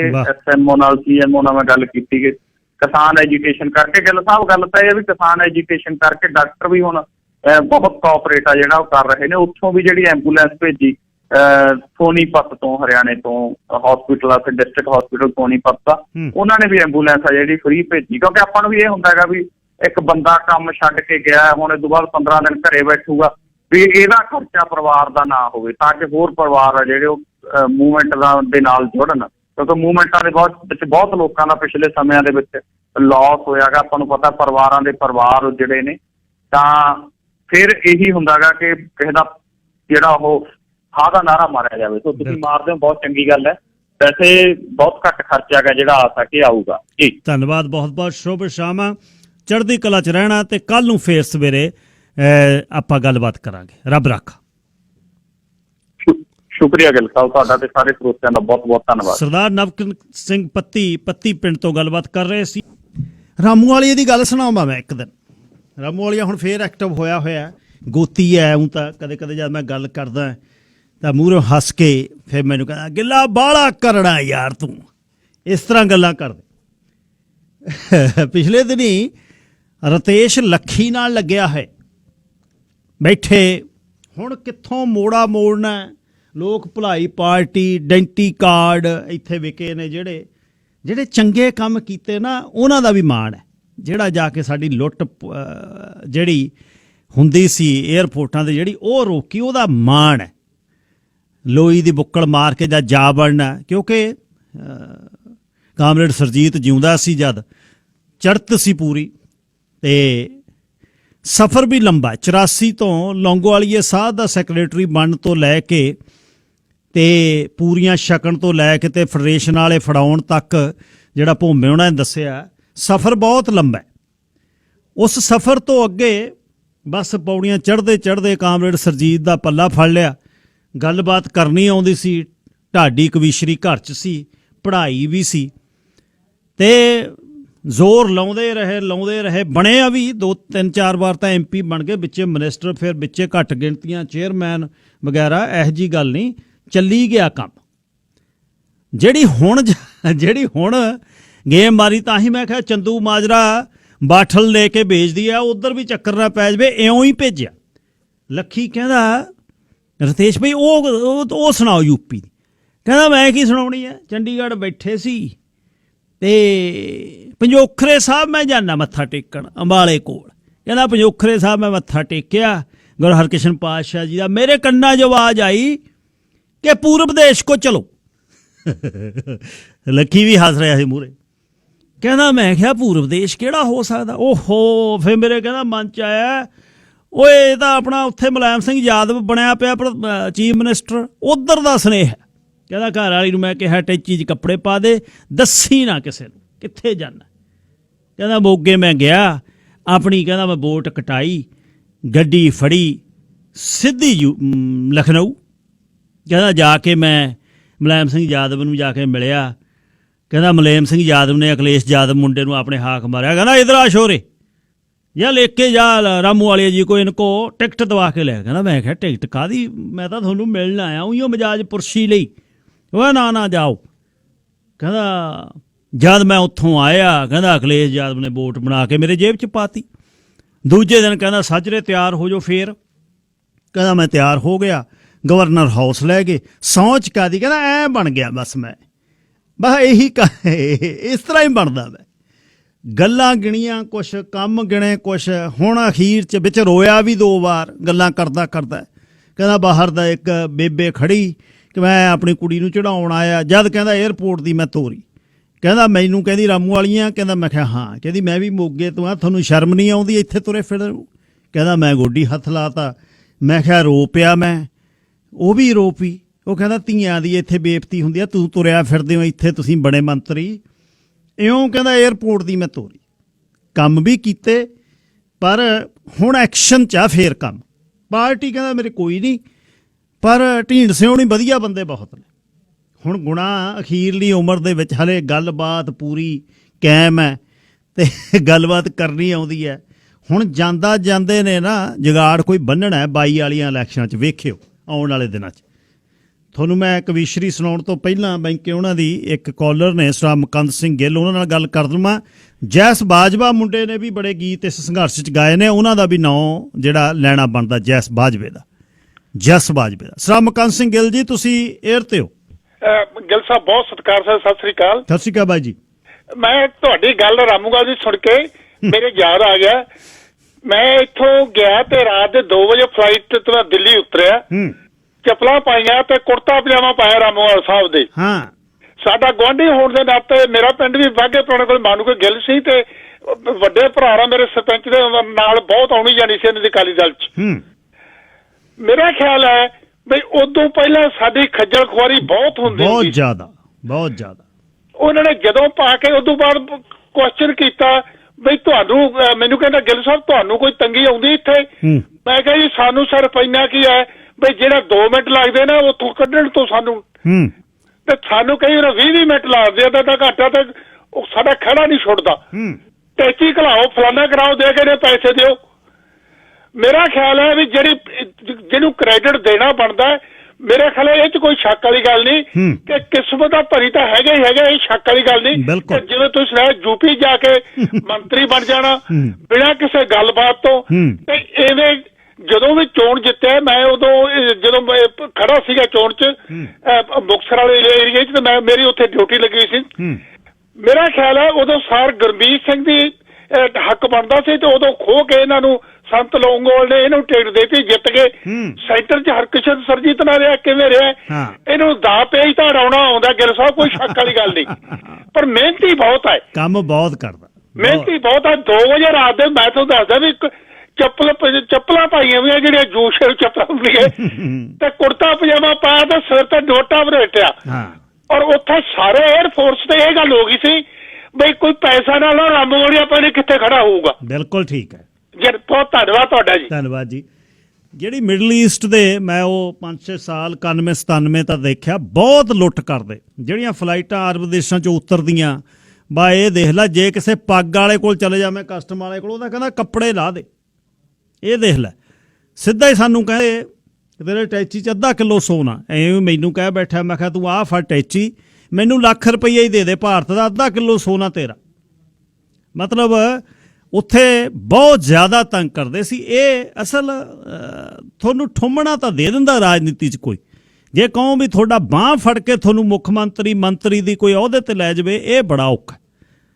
ਮਿਹਨਤ ਬਹੁਤ ਜ਼ਿਆਦਾ ਕੀਤੀ ਆ, ਤੇ ਕੁੰਡੀ ਅੜਾਉਣੀ ਆਉਂਦੀ ਆ, ਗੱਲ ਕਰਨੀ ਆਉਂਦੀ ਆ। ਗੱਲ ਕਰਨ ਦਾ ਹੀ ਰਾਜਨੀਤੀ 'ਚ ਕੀ ਆ, ਗੱਲ ਕਰਨ ਦਾ ਪਤਾ ਹੋਣਾ ਚਾਹੀਦਾ। ਤੇ ਹਾਂ, ਉਹ 84 ਦਾ ਸਮਾਂ ਜਿਹੜਾ ਹੈ, ਉਸ ਸਮੇਂ ਲੌਂਗੋਵਾਲੀਏ, ਹੁਣ ਜਿਹੜੇ ਬੰਦੇ ਦਾ ਖਾਣਾ ਉਹਦਾ ਹੀ ਕਰਨਾ, ਤੇ ਉਸ ਸਮੇਂ ਜਿਹੜੀ ਭੂਮਿਕਾ ਰਹੀ ਉਹਦੇ ਤੇ ਸਿੱਖ ਹਸਤੀਆਂ ਔਖੀਆਂ ਵੀ ਨੇ, ਪਰ ਰਾਜਨੀਤੀ ਕਹਿੰਦੇ ਹੀ ਇਹਨੂੰ ਨੇ। ਹੁਣ ਕਾਂਗਰਸੀ ਕਦੇ ਮੰਨਦੇ ਆ ਕਾਂਗਰਸ 'ਚ ਬੈਠੇ ਬਈ ਅਸੀਂ ਕਿਸੇ ਮਾੜੀ ਪਾਰਟੀ 'ਚ ਨਹੀਂ ਮੰਨਦੇ, ਚਾਹੇ ਤੁਸੀਂ ਜੂਨ ਲਾ ਲਓ, ਨਵੰਬਰ ਲਾ ਲਓ, ਕਹਿੰਦਾ ਅਸੀਂ ਪਾਰਟੀ ਜਿਹੜੀ ਹੈ ਟਾਈਟਲਰ ਦਾ ਇੱਥੇ ਯਾਰ, ਉਹਦੇ ਨਾਲ ਜਿਨ੍ਹਾਂ ਨੇ ਪੜ੍ਹਾਈ ਕੀਤੀ, ਡਾਕਟਰ ਇੱਕ ਵਾਰ ਇੱਥੇ ਹੀ ਇਸੇ ਹੀ ਦੱਤ ਫਾਊਂਡੇਸ਼ਨ ਲਈ ਅਸੀਂ ਪੈਸੇ ਇਕੱਠੇ ਕਰਦੇ ਸੀ, ਕੋਕਿਟਲਮ ਤੋਂ ਸੀ ਉਹ ਸਰਦਾਰ ਜੀ ਡਾਕਟਰ ਸਾਹਿਬ। ਉਹ ਕਹਿੰਦੇ ਟਾਈਟਲਰ ਸਾਨੂੰ, ਅਸੀਂ ਉਹ ਕਹਿੰਦੇ ਤੈਂ ਜ਼ੁਲਮ ਕੀਤਾ। ਉਹ ਕਹਿੰਦਾ ਅਨਾਥ ਜਵਾਕ ਸੀ, ਕ੍ਰਿਸਚੀਅਨਾਂ ਨੇ ਪਾਲਿਆ 9। ਉਹ ਕਹਿੰਦਾ ਨਾ, ਕਹਿੰਦਾ ਮੈਂ ਤਾਂ ਬਚਾ ਤੇ ਸਿੱਖ, ਕਹਿੰਦਾ ਉਹਨਾਂ ਤਾਂ ਹੋਰ ਜ਼ਿਆਦਾ ਜ਼ੁਲਮ ਕਰਨਾ ਸੀ, ਕਹਿੰਦਾ ਮੈਂ ਤਾਂ ਸਿੱਖ ਬਚਾਏ ਨੇ। ਮਤਲਬ ਲੋਕ ਹਰ ਇੱਕ ਗੱਲ ਨੂੰ ਆਪਣੀ ਨੂੰ ਲੈਜਿਟ ਕਰ ਲੈਂਦੇ ਨੇ ਜਿਹੜੇ ਕਰਦੇ ਆ। ਹਰਨਿੰਦਰ ਸਿੰਘ ਦਿਓਲ ਜੀ, ਕੀ ਕਹਿਣਾ ਚਾਹੁੰਦੇ ਹੋ? ਹੈਲੋ, ਸਤਿ ਸ੍ਰੀ ਅਕਾਲ ਗਿੱਲ ਸਾਹਿਬ। ਸਤਿ ਸ੍ਰੀ ਅਕਾਲ ਬਾਈ ਜੀ। ਮੈਂ ਜਿੱਦਾਂ ਪੰਜਾਬ ਬੰਦ ਦੇ ਵਿੱਚ ਨਵਾਂ ਸ਼ਹਿਰ ਗੱਲ ਹੋਈ ਆ, ਜਿੱਦਾਂ RSS ਨੇ ਡਾਕਟਰ ਅੰਬੇਦਕਰ ਦੇ ਫੁੱਲ ਪਾਉਣੇ, ਹਾਰ ਪਾਉਣ ਗਏ ਸੀ ਨਾ ਜੀ, ਇਹ ਇੱਕ ਸਾਨੂੰ ਲੜਾਉਣ ਦੀ ਕੋਸ਼ਿਸ਼ ਸੀਗੀ ਆਪਣੇ ਦਲਿਤ ਭਾਈਆਂ ਨਾਲ। ਸਾਡਾ ਕੋਈ ਉਹਨਾਂ ਨਾਲ ਵੈਰ ਵਿਰੋਧ ਨਹੀਂ ਹੈਗਾ, ਜਾਣੀ ਕਿ ਮੀਡੀਆ ਤੇ ਜ਼ਿਆਦੀ ਖਬਰ ਇਹ ਪੰਜਾਬ ਦੇ ਵਿੱਚ ਉਠਾਉਣੀ ਚਾਹੀਦੀ ਆ ਵੀ ਇਹ ਇਹਨਾਂ ਦਾ ਇੱਕ ਪ੍ਰਾਪੋਗੰਡਾ ਸੀਗਾ ਜੀ। ਠੀਕ, ਆਪਾਂ ਨੇ ਉਹਨਾਂ ਨਾਲ ਕੋਈ ਬੋਰ ਹੈ ਨਹੀਂਗਾ, ਵਿਰੋਧ ਨਹੀਂ ਹੈਗਾ, ਕੁਛ ਨਹੀਂ ਹੈਗਾ। ਉਹ ਆਪਣੇ ਨਾਲ ਤੁਰਦੇ ਆ, ਇਹ ਸਿਰਫ ਇੱਕ ਲੜਾਉਣ ਦੀ ਕੋਸ਼ਿਸ਼ ਕਰਦੇ ਆ ਵੀ ਇਹ ਪਿੱਛੇ ਹਟ ਜਾਣਾ ਨਾ। ਬਿਲਕੁਲ ਠੀਕ। ਇਹ ਮੀਡੀਆ ਤੇ ਵੱਧ ਤੋਂ ਵੱਧ ਗੱਲ ਉਠਾਉਣੀ ਚਾਹੀਦੀ ਆ ਪੰਜਾਬ ਦੇ ਵਿੱਚ, ਮੇਰੇ ਹਿਸਾਬ ਨਾਲ ਤਾਂ ਜੀ। ਮੀਡੀਆ ਵਾਲਿਆਂ ਨੂੰ, ਤੁਹਾਡਾ ਮੀਡੀਆ ਵਾਲਿਆਂ ਨਾਲ ਲਿੰਕ ਆ, ਉਹਨਾਂ ਨੂੰ ਕਹਿਣਾ ਚਾਹੀਦਾ ਜੀ। ਥੈਂਕ ਯੂ ਦਿਓਲ ਸਾਹਿਬ, ਧੰਨਵਾਦ। 10:24 ਜਿਹੜੇ ਨੇ ਉਹ ਹੋ ਗਏ ਨੇ। ਇਸ ਸਮੇਂ ਮੈਂ ਜਿਹੜੀ ਤੁਹਾਡੇ ਨਾਲ ਗੱਲ ਕਰਨੀ ਚਾਹੁੰਦਾ ਇਹ ਹੈ ਕਿ ਫਰਾਂਸ ਦੇ ਵਿੱਚ ਰਾਸ਼ਟਰਪਤੀ ਮੈਕਰੋਨ ਸੈਂਟਰਿਸਟ ਤੋਂ ਹੋ ਕੇ ਸੱਜੇ ਪੱਖੀ ਕਿਵੇਂ ਹੋ ਗਿਆ, ਕੀ ਕਾਰਨ ਹੈ? ਤੁਹਾਨੂੰ ਪਤਾ ਹੈ ਫਰਾਂਸ ਦੇ ਵਿੱਚ ਸਿਆਪੇ ਦੀ ਜੜ ਚਾਰਲੀ ਹਿਬਡੋ ਨੇ ਜਦ ਮੁਹੰਮਦ ਸਾਹਿਬ ਦੇ ਕਾਰਟੂਨ ਬਣਾਏ, ਦੁਨੀਆ 'ਚ ਅੱਗ ਲੱਗ ਗਈ। ਕਿਸੇ ਧਰਮ ਦੇ ਮਸੀਹੇ ਲਈ, ਇੱਕ ਧਰਮ ਦੇ ਪੈਗੰਬਰ ਲਈ ਇਹੋ ਜਿਹਾ ਜਿਹੜਾ ਕੁਛ ਜਿਹੜਾ ਉਹਦੇ ਵਿੱਚੋਂ ਕੁਝ ਨਾ ਕੁਝ ਇਹ ਸੀ। ਉਹ ਖੁੱਲ੍ਹ ਕੇ ਬੋਲਣ ਦੀ ਗੱਲ, ਆਜ਼ਾਦੀ ਦੀ ਗੱਲ ਤਾਂ ਸੀ, ਪਰ ਅਸਲ ਧਰਮ ਨੂੰ ਕਿਸੇ ਨੂੰ ਦੱਬਣ ਦੀ ਕਹਾਣੀ ਸੀ। ਉਹਦੇ 'ਤੇ ਮੈਂ ਉਹ ਵੀ ਨਹੀਂ ਜਸਟੀਫਾਈ ਕਰਦਾ, ਤੁਸੀਂ ਕਿਸੇ ਨੂੰ ਮਾਰਦੇ ਹੋ, ਉਹਦੇ 'ਤੇ ਅਟੈਕ ਕਰ ਦਿੱਤਾ ਆਈਸਿਸ ਦੇ ਬੰਦਿਆਂ ਨੇ, ਅਤੇ ਚਾਰਲੀ ਹਿਬਡੋ ਦੇ ਮੇਨ ਬੰਦੇ ਉਹਨਾਂ ਨੇ ਮਾਰ ਦਿੱਤੇ, ਅਤੇ ਗੱਲ ਮੁੱਕੀ ਨਾ। ਦੁਬਾਰਾ ਫਿਰ ਇੱਕ ਟੀਚਰ ਨੇ, ਅਧਿਆਪਕਾਂ ਨੇ ਉਹੀ ਫੇਰ cartoon, freedom of expression, freedom of speech, ਬਲਾ ਬਲਾ ਜੀ, ਗੱਲ ਕਰਕੇ ਉਹਦਾ ਇੱਕ ਚੈਚਨੀਆ ਦੇ ਮੁੰਡੇ ਨੇ ਉਹਦੀ ਗਰਦਨ ਲਾ ਦਿੱਤੀ। ਤੇ ਉਹਦੇ ਬਾਅਦ ਫਿਰ ਚਰਚ ਤੇ ਇੱਕ ਹਮਲਾ ਹੋ ਗਿਆ। ਹੁਣ ਕੀ ਹੋਇਆ ਵੀ ਸੈਪਰੇਟਿਜ਼ਮ ਬਿੱਲ ਇੱਕ ਆ ਰਿਹਾ। ਸੈਪਰੇਟਿਜ਼ਮ ਬਿੱਲ ਕੀ ਹੈ? ਇਹਦੇ ਤੇ ਹਲੇ ਜਿਹੜਾ ਪਾਰਲੀਮੈਂਟ 'ਚ ਡਿਬੇਟ ਹੋਣੀ ਹੈ, ਬਹਿਸ ਹੋਣੀ ਹੈ, ਉਹਦੇ ਬਾਅਦ ਇਹ ਹੋ ਜਾਣਾ ਹੈ ਲੱਗਦਾ। ਇਹ ਇੱਕ ਕਿਸਮ ਦਾ ਪਹਿਲਾ ਬਿੱਲ ਹੋਏਗਾ ਜਿਹੜਾ ਪੱਛਮ ਦੇ ਵਿੱਚ, ਜਿਹੜਾ ਘੱਟ ਗਿਣਤੀ ਦਾ ਅਹਿਸਾਸ, ਹੁਣ ਜੇ ਤੁਸੀਂ ਕਹੋ ਫਰਾਂਸ ਦੇ ਵਿੱਚ ਜਿਹੜੇ ਮੁਸਲਿਮ ਨੇ ਉਹ ਦੂਜੀ ਪੀੜ੍ਹੀ, ਤੀਜੀ ਪੀੜ੍ਹੀ, ਚੌਥੀ ਪੀੜ੍ਹੀ ਵੀ ਹੋ ਸਕਦੀ ਹੈ। ਔਰ ਯੂਰਪ ਦੇ ਬਸ਼ਿੰਦੇ ਨੇ, ਮੁਸਲਮਾਨਾਂ ਦੇ ਦੇਸ਼ ਨੇ ਬਹੁਤ। ਇਹਦੇ 'ਚ ਸੈਪਰੇਟਿਸਟ ਨੂੰ, ਵੱਖਵਾਦੀਆਂ ਨੂੰ ਟਾਰਗੇਟ ਕੀਤਾ ਹੋਇਆ। ਹੁਣ ਇਹਦੇ 'ਚ ਕੀ ਹੈ ਮੇਨ? ਇੱਕ ਤਾਂ ਸਕੂਲ ਦੀ ਏਜ 3 ਸਾਲ ਕਰਤੀ, ਓਬਲੀਗੇਸ਼ਨ ਕਰਤੀ ਵੀ 3 ਸਾਲ ਦਾ ਬੱਚਾ ਸਕੂਲ ਜਾਊ। ਕਾਰਨ ਕਿ ਜਿਹੜੀ ਮਜ਼ਹਬੀ ਤਾਲੀਮ ਆ, ਮਦਰਸੇ ਨੇ ਜਿਹੜੇ ਉਹ ਖ਼ਤਮ ਕਰਨ ਲਈ, ਵੀ ਮਦਰਸੇ 'ਚ ਨਹੀਂ ਭੇਜਣਾ, ਮਦਰਸੇ ਦੇ ਵਿੱਚੋਂ ਇਹ ਕੁਛ ਸਿਖਾਉਂਦੇ ਆ। ਸੋ 3 ਸਾਲ ਦਾ ਜਵਾਕ ਓਬਲੀਗੇਸ਼ਨ ਕਰਤੀ, ਓਬਲੀਗੇਟਰੀ ਕਰਤਾ, 3 ਸਾਲ ਦਾ ਬੱਚਾ ਸਕੂਲ ਜਾਊਗਾ। ਅੱਛਾ, ਹੋਰ ਜਿਹੜਾ ਆਰਟੀਕਲ ਉਹ ਇਹ ਹੈ ਕਿ ਮਸਜਿਦਾਂ ਜਿਹੜੀਆਂ 2600 ਨੇ ਉਹ ਰਜਿਸਟਰ ਹੋਣਗੀਆਂ। ਐਸੋਸੀਏਸ਼ਨ ਦੇ ਥੱਲੇ ਜਿਹੜੀ ਹੈ ਉਹ ਮਸਜਿਦ ਨਹੀਂ ਚੱਲ ਸਕਦੀ। ਫੋਰਨ ਫੰਡਿੰਗ ਆ ਜਿਹੜੀ ਡਿਕਲੇਅਰ ਕਰਨੀ ਪਊ। ਜੇ 12,000 ਕੈਨੇਡੀਅਨ ਡਾਲਰ ਜਿਹੜੇ ਨੇ ਉਹਦੇ 'ਚ 12,000 ਅਮਰੀਕਨ ਡਾਲਰ ਜੇ ਕੋਈ ਦਿੰਦਾ ਬਾਹਰਲਾ, ਉਹ ਦੱਸਣਾ ਪਊ। ਉਹਦੇ ਬਾਅਦ ਇੱਕ ਹੋਰ ਕ੍ਰਾਈਮ ਪਨਿਸ਼ੇਬਲ, ਜਿਹੜਾ ਇੱਕ ਡਾਕਟਰ ਨੂੰ ਇਸ ਧਰਮ ਦੇ ਵਿੱਚ ਵਿਆਹ ਦੇ ਸਮੇਂ ਇਸਤਰੀਆਂ ਨੂੰ, ਅਕਸਰ ਅਰਬ ਵਰਲਡ ਦੇ ਵਿੱਚ ਵੀ ਇਹ ਹੈ ਗੱਲ ਕਿ ਵਿਆਹ ਦੇ ਤੋਂ ਪਹਿਲਾਂ ਜੇ ਕਿਸੇ ਦਾ ਜਤ ਜਿਹੜਾ ਹੈ ਭੰਗ ਹੋਇਆ ਉਹ ਵਿਆਹ ਟੁੱਟ ਜਾਂਦਾ। ਵਰਜਨਿਟੀ ਡਾਕਟਰ ਸਰਟੀਫਿਕੇਟ ਦਿੰਦਾ। ਉਹ ਜਿਹੜਾ ਕੋਈ ਡਾਕਟਰ ਸਰਟੀਫਿਕੇਟ ਦਊਗਾ ਉਹਨੂੰ 1 ਸਾਲ ਦੀ ਸਜ਼ਾ ਹੋਊ। ਇਹ ਵੀ ਵਰਜਨਿਟੀ ਸਰਟੀਫਿਕੇਟਸ ਨੇ, ਇਹ ਵੀ ਬੰਦ। ਉਸ ਤੋਂ ਬਾਅਦ ਅਗਲਾ ਜਿਹੜਾ ਵਿਆਹ, ਧੱਕੇ ਨਾਲ ਜੇ ਕੋਈ ਵਿਆਹ ਹੋਏਗਾ, ਉਸ ਧੱਕੇ ਨਾਲ ਵਿਆਹ ਦੇ ਵਿੱਚ ਜੇ ਗਵਰਨਮੈਂਟ ਨੂੰ ਸੂਹ ਹੋ ਗਈ ਤਾਂ ਉਹ ਜਿਹੜਾ ਅਦਾਲਤ ਦੇ ਵਿੱਚ ਮੁਕੱਦਮਾ ਚੱਲੂ। ਉਹਦੇ ਬਾਅਦ ਹੋ ਕੇ ਫੋਰਸਫੁਲੀ ਕੋਈ ਵਿਆਹ ਨਾ ਹੋਵੇ। ਮਸਟ ਇਹਦੇ 'ਚ ਕੀ ਹੈ, ਕਹਾਣੀ ਕੀ ਆ ਵੀ 1 ਤੋਂ ਵੱਧ ਵਿਆਹ, ਪੋਲੀਗਮੀ ਹੈ ਜਿਹੜੀ, ਉਹ ਇਹਦੇ ਵਿੱਚ ਟਾਰਗੇਟ ਕਰਤੀ ਸੀ। ਹੁਣ ਇਸ ਨੂੰ ਸਿੱਧਾ ਧਰਮ ਤੇ ਹਮਲਾ ਮੰਨਿਆ ਜਾਵੇ ਜਾਂ ਇਹ ਬੰਦੇ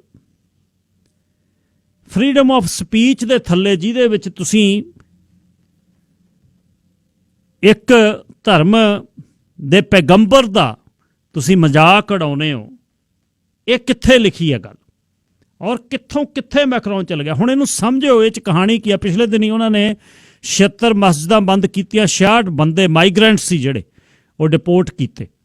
ਮੈਕਰੋਨ ਜਿਹੜਾ ਸੈਲੀਬ੍ਰੇਟਡ ਸੈਂਟਰਿਸਟ ਸੀ, ਹੁਣ ਉਹ ਇੱਕ ਡਿਵਿਸਿਵ, ਜਿਹੜਾ ਡਿਵੀਜ਼ਨ ਕਰਨ ਵਾਲਾ ਲੀਡਰ ਬਣ ਗਿਆ। ਉਹਦਾ ਹੈ ਕੀ? ਸਾਰੀ ਹੈ ਯਾਰ ਰਾਜਨੀਤੀ।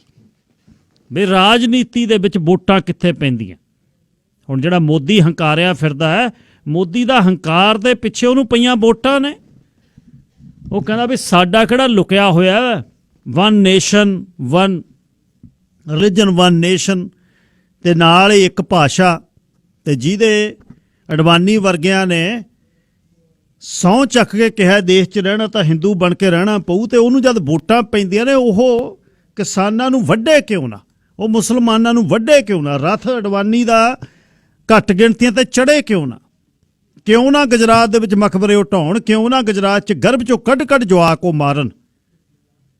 ਇਸੇ ਤਰ੍ਹਾਂ ਹੀ ਮੈਕਰੋਨ ਨੂੰ ਫਰਾਂਸੀਸੀ ਲੋਕਾਂ ਦਾ ਸੁਨੇਹਾ ਮਿਲਿਆ, ਉਹ ਕਦੇ ਵੀ ਰਾਜਨੀਤਿਕ ਬੰਦਾ ਆਪਣੇ ਰਾਜਨੀਤਿਕ ਕੈਰੀਅਰ ਨੂੰ ਦਾਅ 'ਤੇ ਲਾ ਕੇ ਐਡਾ ਐਕਸ਼ਨ ਨਹੀਂ ਕਰਦਾ ਜਿਹੜਾ ਹੁਣ ਕੀਤਾ।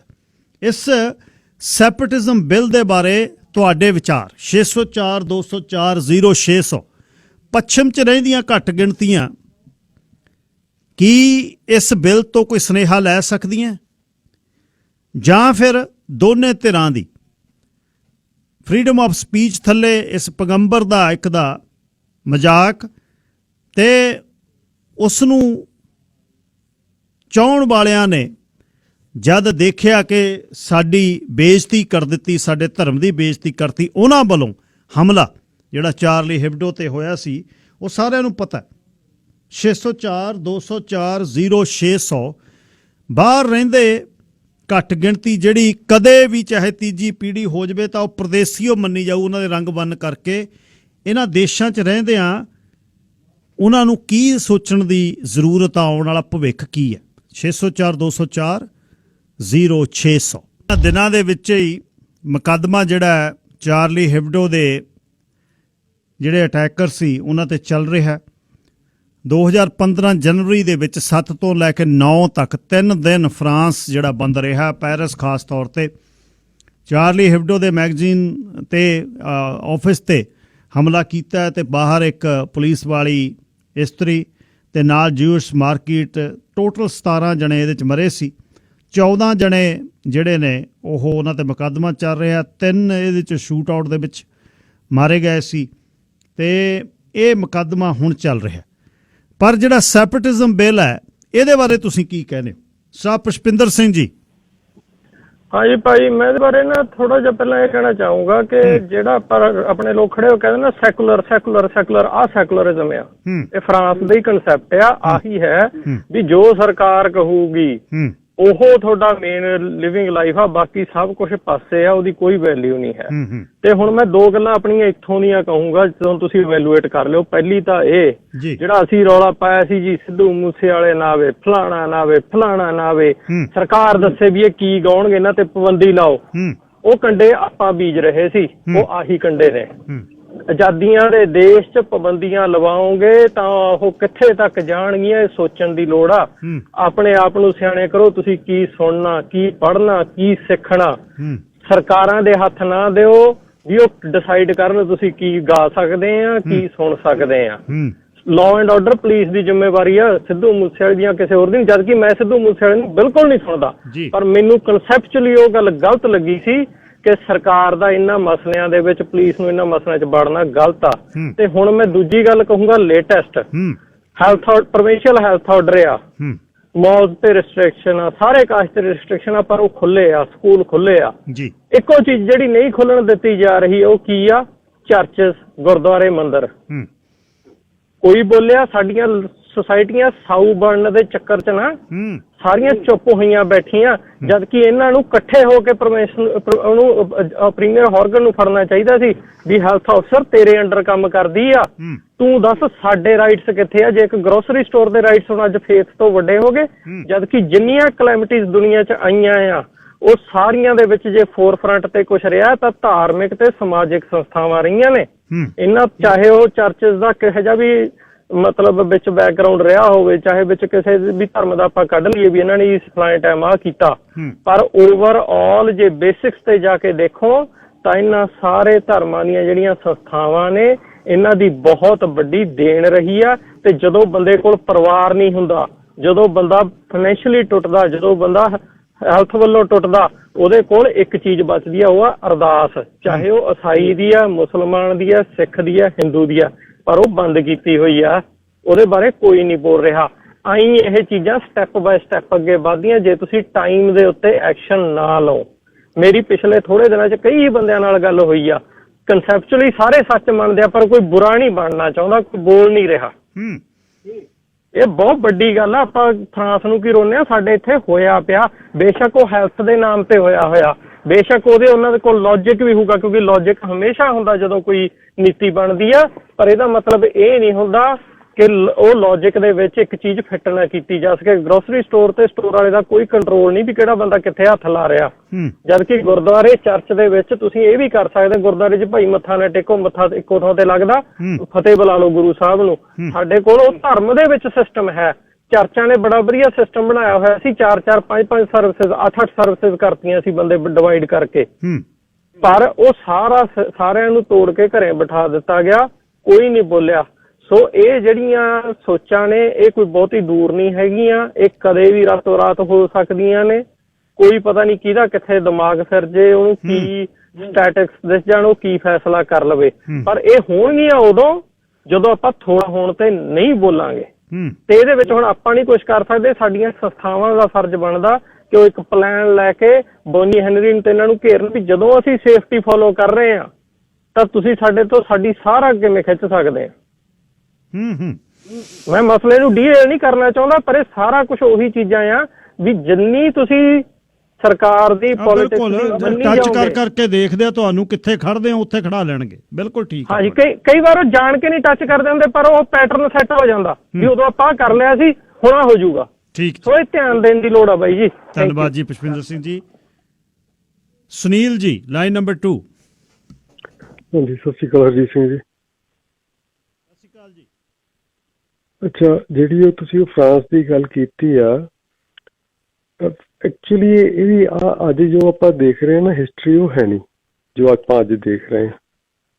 ਇਹ ਜਿਹੜੀ ਪੁਰਾਤਨ ਤੌਰ ਦੇ ਉੱਤੇ ਕ੍ਰਿਸਚੈਨਿਟੀ ਦੀ ਤੇ ਜਿਹੜੀ ਇਸਲਾਮ ਦੀ ਜਿਹੜੀ ਹੈਗੀ ਆ ਸਟਰਗਲ ਆਪਸ ਦੇ ਵਿੱਚ ਚੱਲ ਰਹੀ, ਇਹ ਉਹ ਡਿਫਰੈਂਟ ਰੂਪ ਦੇ ਵਿੱਚ ਅੱਗੇ ਆ ਰਹੀ ਆ।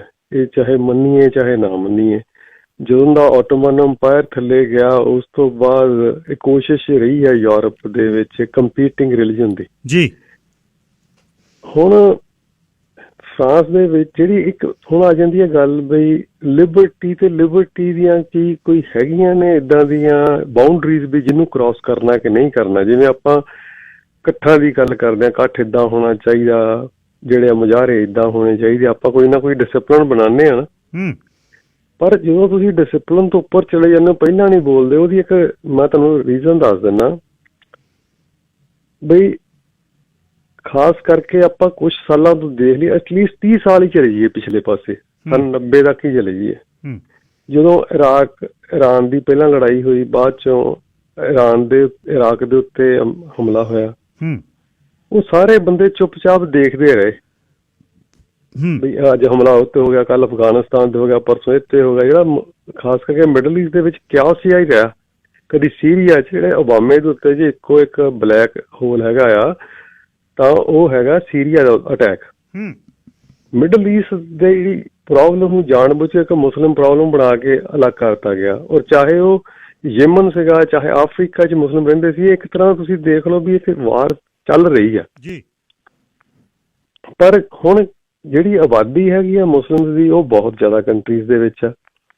ਫਿਰ ਕਈ ਵਾਰੀ ਐਂ ਵੀ ਹੋ ਜਾਂਦਾ, ਹਿਸਟੋਰੀਕਲੀ ਆਪਾਂ ਇੱਕ ਦੂਜੇ ਦੀਆਂ ਨਾ ਹੁੰਦੀਆਂ ਨੇ ਕੁਛ ਬਿਲਕੁਲ ਜੈਨੂਨ ਹੁੰਦੀਆਂ ਨੇ, ਕੁਛ ਮੇਡ ਅਪ ਚੀਜ਼ਾਂ ਹੁੰਦੀਆਂ ਨੇ, ਜਿਹਦੇ ਕਰਕੇ ਲੋਕਾਂ ਦੇ ਵਿੱਚ ਇੱਕ ਹੇਟ ਬਣਾਤੀ ਜਾਂਦੀ ਆ।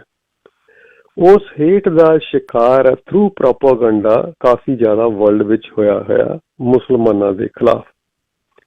ਔਰ ਉਹਦੇ ਵਿੱਚ ਜਿਹੜਾ ਫਰਾਂਸ ਹੈਗਾ ਆ ਜਾਂ ਫ੍ਰੈਂਚ ਸਪੀਕਿੰਗ ਜਿਹੜੇ ਕੰਟਰੀ ਹੈਗੇ ਆ, ਉਹ ਇੱਕ ਤਰ੍ਹਾਂ ਦੀ ਨਾ ਜਾਣ ਬੁੱਝ ਕੇ ਲੀਡ ਲੈਣ ਦੀ ਕੋਸ਼ਿਸ਼ ਕਰ ਰਿਹਾ। ਦੇਖੋ ਜੀ, ਸਾਡੀ ਤਾਂ ਫਰੀਡਮ ਆਫ ਸਪੀਚ ਆ, ਸਾਡੀ ਤਾਂ ਫਰੀਡਮ, ਮੈਂ ਬਿਲਕੁਲ ਦੇ ਸਪੀਚ ਜਾਂ ਫਰੀਡਮ ਜਿਹੜੀ ਆ ਉਹਦੀਆਂ ਕੁਛ ਨਾ ਕੁਛ ਬਾਉਂਡਰੀ ਹੈਗੀਆਂ ਨੇ ਰਾਈਟਸ ਦੇ ਨਾਲ, ਜਿਵੇਂ ਡਿਊਟੀਜ਼ ਹੁੰਦੀਆਂ ਨੇ। ਸੋ ਮੈਨੂੰ ਐਂ ਲੱਗਦਾ ਆ ਇਹ ਜਾਣ ਬੁੱਝ ਕੇ ਪਾਪੂਲਰ ਜਿਹੜਾ ਸੈਂਟੀਮੈਂਟ ਆ ਉਹਨੂੰ ਵੋਟ ਦੇ ਵਿੱਚ ਕਨਵਰਟ ਕਰਨ ਵਾਸਤੇ ਅਜਿਹੇ ਸਟੈਪ ਫਰਾਂਸ ਦੇ ਵਿੱਚ ਲਿੱਤੇ ਜਾ ਰਹੇ ਹਨ। ਇਹ ਰਾਈਟ ਵਿੰਗ ਪਾਲਿਸੀ ਆ, ਇਹਦਾ ਜ਼ਰੂਰ ਜਿਹੜਾ ਹੈਗਾ ਆ ਵਿਰੋਧ ਹੋਣਾ ਚਾਹੀਦਾ ਆ। ਤੇ ਜਿਵੇਂ ਆਪਾਂ ਹੁਣ ਅੱਜ ਕਿਸਾਨਾਂ ਦਾ ਕਹਿੰਦੇ ਨੇ, ਕਿਸਾਨਾਂ ਨੂੰ ਪੁੱਛਿਆ ਨਹੀਂ ਗਿਆ ਤੇ ਕਾਨੂੰਨ ਬਣ ਗਏ, ਇਸੇ ਤਰੀਕੇ ਦੇ ਨਾਲ ਫਰਾਂਸ ਦੇ ਜਿਹੜੇ ਇੰਟਰਸਟ ਆ ਉਹਨਾਂ ਨੂੰ ਆਪਾਂ ਆਪਣਾ ਕੰਸਰਨ ਭੇਜੀਏ ਕਿ ਤੁਸੀਂ ਕੋਈ ਵੀ ਕਾਨੂੰਨ ਜਿਹੜਾ ਘੱਟ ਗਿਣਤੀਆਂ ਦੇ ਖਿਲਾਫ ਬਣਾਉਣਾ ਆ ਜਾਂ ਉਹਨਾਂ ਦੇ ਹੱਕ 'ਚ ਵੀ ਬਣਾਉਣਾ ਆ, ਉਹਨਾਂ ਦੇ ਪੁੱਛੇ ਬਗੈਰ ਕੋਈ ਅਜਿਹਾ ਕਾਨੂੰਨ ਨਾ ਬਣਾਇਆ ਜਾਵੇ। ਧੰਨਵਾਦ ਬਾਈ ਜੀ, ਥੈਂਕ ਯੂ। ਸੁਨੀਲ ਜੀ ਗੱਲਬਾਤ ਕਰ ਰਹੇ ਸੀ। ਗੱਲ ਇਹ ਹੈ, ਪੁਸ਼ਪਿੰਦਰ ਉਹਨਾਂ ਨੇ ਵੀ ਜਿਹੜੀ ਗੱਲ ਕੀਤੀ, ਗੱਲ ਇਹ ਸੀ ਕਿ ਹਾਲੇ ਆਪਾਂ ਨੂੰ ਲੱਗਦਾ ਹੈ ਕਿ ਫਰਾਂਸ ਦੇ ਵਿੱਚ ਹੋ ਰਿਹਾ ਇਹ ਠੀਕ ਹੈ, ਕ੍ਰਿਸਚੀਅਨਿਟੀ ਦੀ ਜਿਹੜੀ ਹੈ ਤੇ ਇਸਲਾਮ ਦੀ ਲੜਾਈ ਚੱਲ ਰਹੀ ਹੈ। ਓਟੋਮੈਨ ਅੰਪਾਇਰ 600 ਸਾਲ 6 ਸਦੀਆਂ ਜਿਹੜਾ ਉਹ ਰਾਜ ਕਰਦਾ ਰਿਹਾ ਉਸ ਖਿੱਤੇ ਦੇ ਵਿੱਚ। ਔਰਤਰੋਲ ਜਿਹੜਾ ਉਹਦਾ ਇੱਕ ਸੀਰੀਅਲ ਹੈ। ਹੁਣ ਇਹ ਸੀਰੀਅਲ ਸ਼ੁਰੂ ਹੋਣ ਤੋਂ ਬਾਅਦ ਇੱਕ ਨਵੀਂ ਬਹਿਸ ਛਿੜੀ ਹੈ ਉਰਦੂ ਦੇ ਵਿੱਚ। ਇਹ ਸੀਰੀਅਲ ਹੈ ਜਿਹੜਾ ਪਾਕਿਸਤਾਨ 'ਚ ਬੜਾ ਹਰਮਨ ਪਿਆਰਾ, ਉਹ ਕਿਤੇ ਰੜਖਿਸ ਹੈ, ਇਹ ਠੀਕ ਹੈ। ਪਰ ਜਿਹੜੀ ਗੱਲ ਵਿਚਲੀ ਹੈ ਕਿਉਂਕਿ ਘੱਟ ਗਿਣਤੀ ਆ ਹਲੇ ਵੀ, ਜਿਹੜੇ ਇਸਲਾਮ ਹੈ ਉੱਥੇ ਘੱਟ ਗਿਣਤੀ 'ਚ ਹੈ।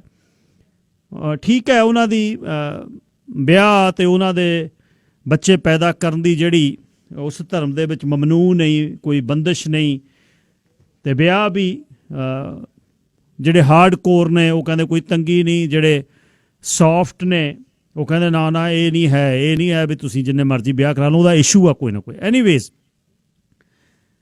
ਪਰ ਧਰਮ ਦੇ ਨਾਂ 'ਤੇ ਕਿਸੇ ਧਰਮ 'ਚ ਪੈਦਾ ਹੋਇਆ ਇਨਸਾਨ ਦੇ ਤਾਂ ਵੱਸ ਦੀ ਗੱਲ ਨਹੀਂ, ਪਰ ਜਿਹੜਾ ਉਹਦੇ ਉੱਪਰ ਪਾਬੰਦੀਆਂ ਜਿਹੜੀਆਂ ਨੇ ਉਹ ਤੰਗ ਕਰਦੀਆਂ ਨੇ। ਹੁਣ ਇਹਦੇ 'ਚ ਸੈਪਰੇਟਿਜ਼ਮ ਬਿੱਲ ਦੇ ਵਿੱਚ ਤੁਸੀਂ, ਜੇ ਮੈਂ ਇਹ ਕਹਾਂ ਬਈ ਮੈਕਰੋਨ ਕਿੱਥੇ ਸੋਚਦਾ ਸੀ ਅਤੇ ਉਹ ਕਿੱਥੋਂ ਕਿੱਥੇ ਗਿਆ, ਉਹਨੂੰ ਸੈਂਟਰਲਿਸਟ ਪੂਰਾ ਕਹਿੰਦੇ ਸੀ ਵੀ ਅੱਧ 'ਚ ਖੜਾ ਨਾ ਖੱਬੇ ਨਾ ਸੱਜੇ, ਜਿਸ ਤਰ੍ਹਾਂ ਇੱਕ ਚਾਹੀਦਾ ਵੀ ਹੈ ਜਿਹੜਾ ਆਪਣਾ ਰਾਜਨੀਤਿਕ ਬੰਦਾ ਕਿਸੇ ਪਾਸੇ ਜਿਹੜਾ ਝੁਕਿਆ ਹੋਣਾ ਨਹੀਂ ਚਾਹੀਦਾ, ਉਹ ਸਾਰਿਆਂ ਨੂੰ ਸਰਵ ਕਰੇ। ਪਰ ਹੁਣ ਉਹਨੇ ਰਾਜਨੀਤੀ, ਜਿਵੇਂ ਤੁਹਾਡੇ ਆਪਣਾ ਸਰਪੰਚ ਉਹਨਾਂ ਦੀ ਗੱਲ ਫੇਰ ਯਾਦ ਆ ਜਾਂਦੀ ਹੈ। ਸਰਪੰਚ ਉਹਨਾਂ ਨੇ ਕਾਹਦੀ ਕੀਤੀ ਰਾਜਨੀਤੀ ਆ ਕੇ ਕਿ ਨਾ ਨਾ ਨਾ ਨਾ ਬਾਹਰਲੇ ਆ ਗਏ, ਇਨਵੇਡ ਕਰ ਗਏ ਜੀ, ਇਹ ਮੈਂ ਵਾਲ ਬਣਾਊਂ ਬਣੀ 4 ਸਾਲ ਕੱਖ ਨਹੀਂ ਹੋਇਆ, ਪਰ ਸੌਦਾ ਵੇਚਤਾ। ਸਾਡੇ ਦੇਸ਼ ਦੇ ਵਿੱਚ ਲਿਬਰਲਸ ਜਿਹੜੇ ਨੇ ਉਹ ਮਿਨੋਰਿਟੀ ਦੇ ਹੱਕ 'ਚ ਜੀ, ਅਸੀਂ ਇਮੀਗ੍ਰੈਂਟ ਲਿਆਵਾਂਗੇ ਜੀ, ਵੈਲ ਇਹ ਉਹਨਾਂ ਦਾ ਵੋਟ ਬੈਂਕ ਹੈ। ਐਰਨ ਓਟੂਲ ਹੋਣੀ ਜਿਹੜਾ ਕੁਛ ਕਹਿੰਦੇ ਨੇ ਉਹ ਵੀ ਪਤਾ ਹੈ, ਉਹਨਾਂ ਦੇ ਪੂਰੀ ਰਾਈਟ ਵਿੰਗ ਆਈਡੀਓਲੋਜੀ ਹੈ ਨਹੀਂ ਉਹਨਾਂ ਦੀ, ਪਰ ਉਹ ਗੱਲ ਕਰਦੇ।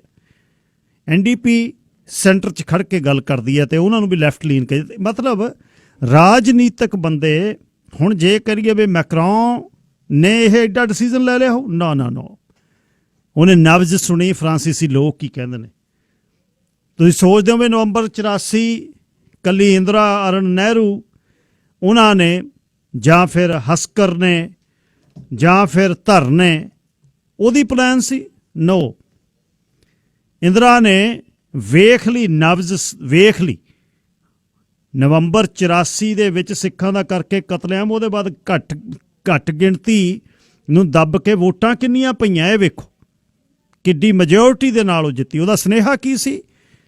ਸੁਨੇਹਾ ਉਹਨੇ ਸ਼ਾਸਕਾਂ ਨੂੰ ਇਹ ਦਿੱਤਾ ਕਿ ਜੇ ਘੱਟ ਗਿਣਤੀ ਉਹਨੂੰ ਠੋਕੋਗੇ, ਵੱਧ ਗਿਣਤੀ ਤੁਹਾਡੇ ਹੱਕ 'ਚ ਹੋਏਗੀ। ਹੋਵੇ ਨਾ ਹੋਵੇ ਇਹ ਗੱਲ ਬਾਅਦ ਦੀ ਹੈ, ਪਰ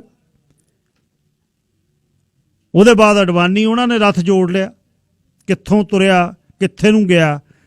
ਇੱਕ ਮਿਸ਼ਨਰੀ ਗਿਆ ਹੋਇਆ ਉੜੀਸਾ ਤੋਂ, ਮਿਸਟਰ ਗ੍ਰੈਹਮ, ਜਿਉਂਦਾ ਸਾੜਤਾ, ਅਤੇ ਉਹਦਾ ਬੰਦਾ ਜਿਹੜਾ ਸੀ ਉਹਦਾ ਕਾਤਲ, ਉਹਦੇ ਨਾਂ ਸਿੰਘ ਲਾ ਕੇ ਕਿਵੇਂ ਪ੍ਰਚਾਰਿਆ ਗਿਆ, ਗੋਦਰਾ ਹੋ ਗਿਆ ਨਾ ਦੁਆਰਾ।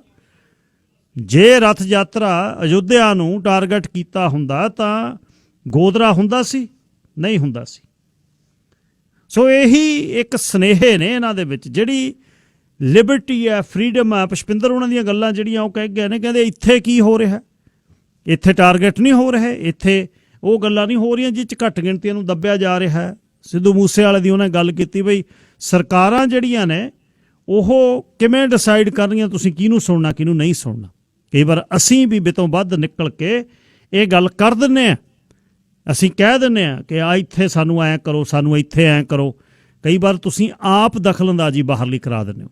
ਮਸਲਨ ਗੁਰਦੁਆਰਿਆਂ ਦੇ ਵਿੱਚ ਪੁਲਿਸ ਦਾ ਆਉਣਾ, ਉਹਦੇ ਲਈ ਕੌਣ ਜ਼ਿੰਮੇਵਾਰ ਹੈ? ਅਸੀਂ ਜ਼ਿੰਮੇਵਾਰ ਹਾਂ।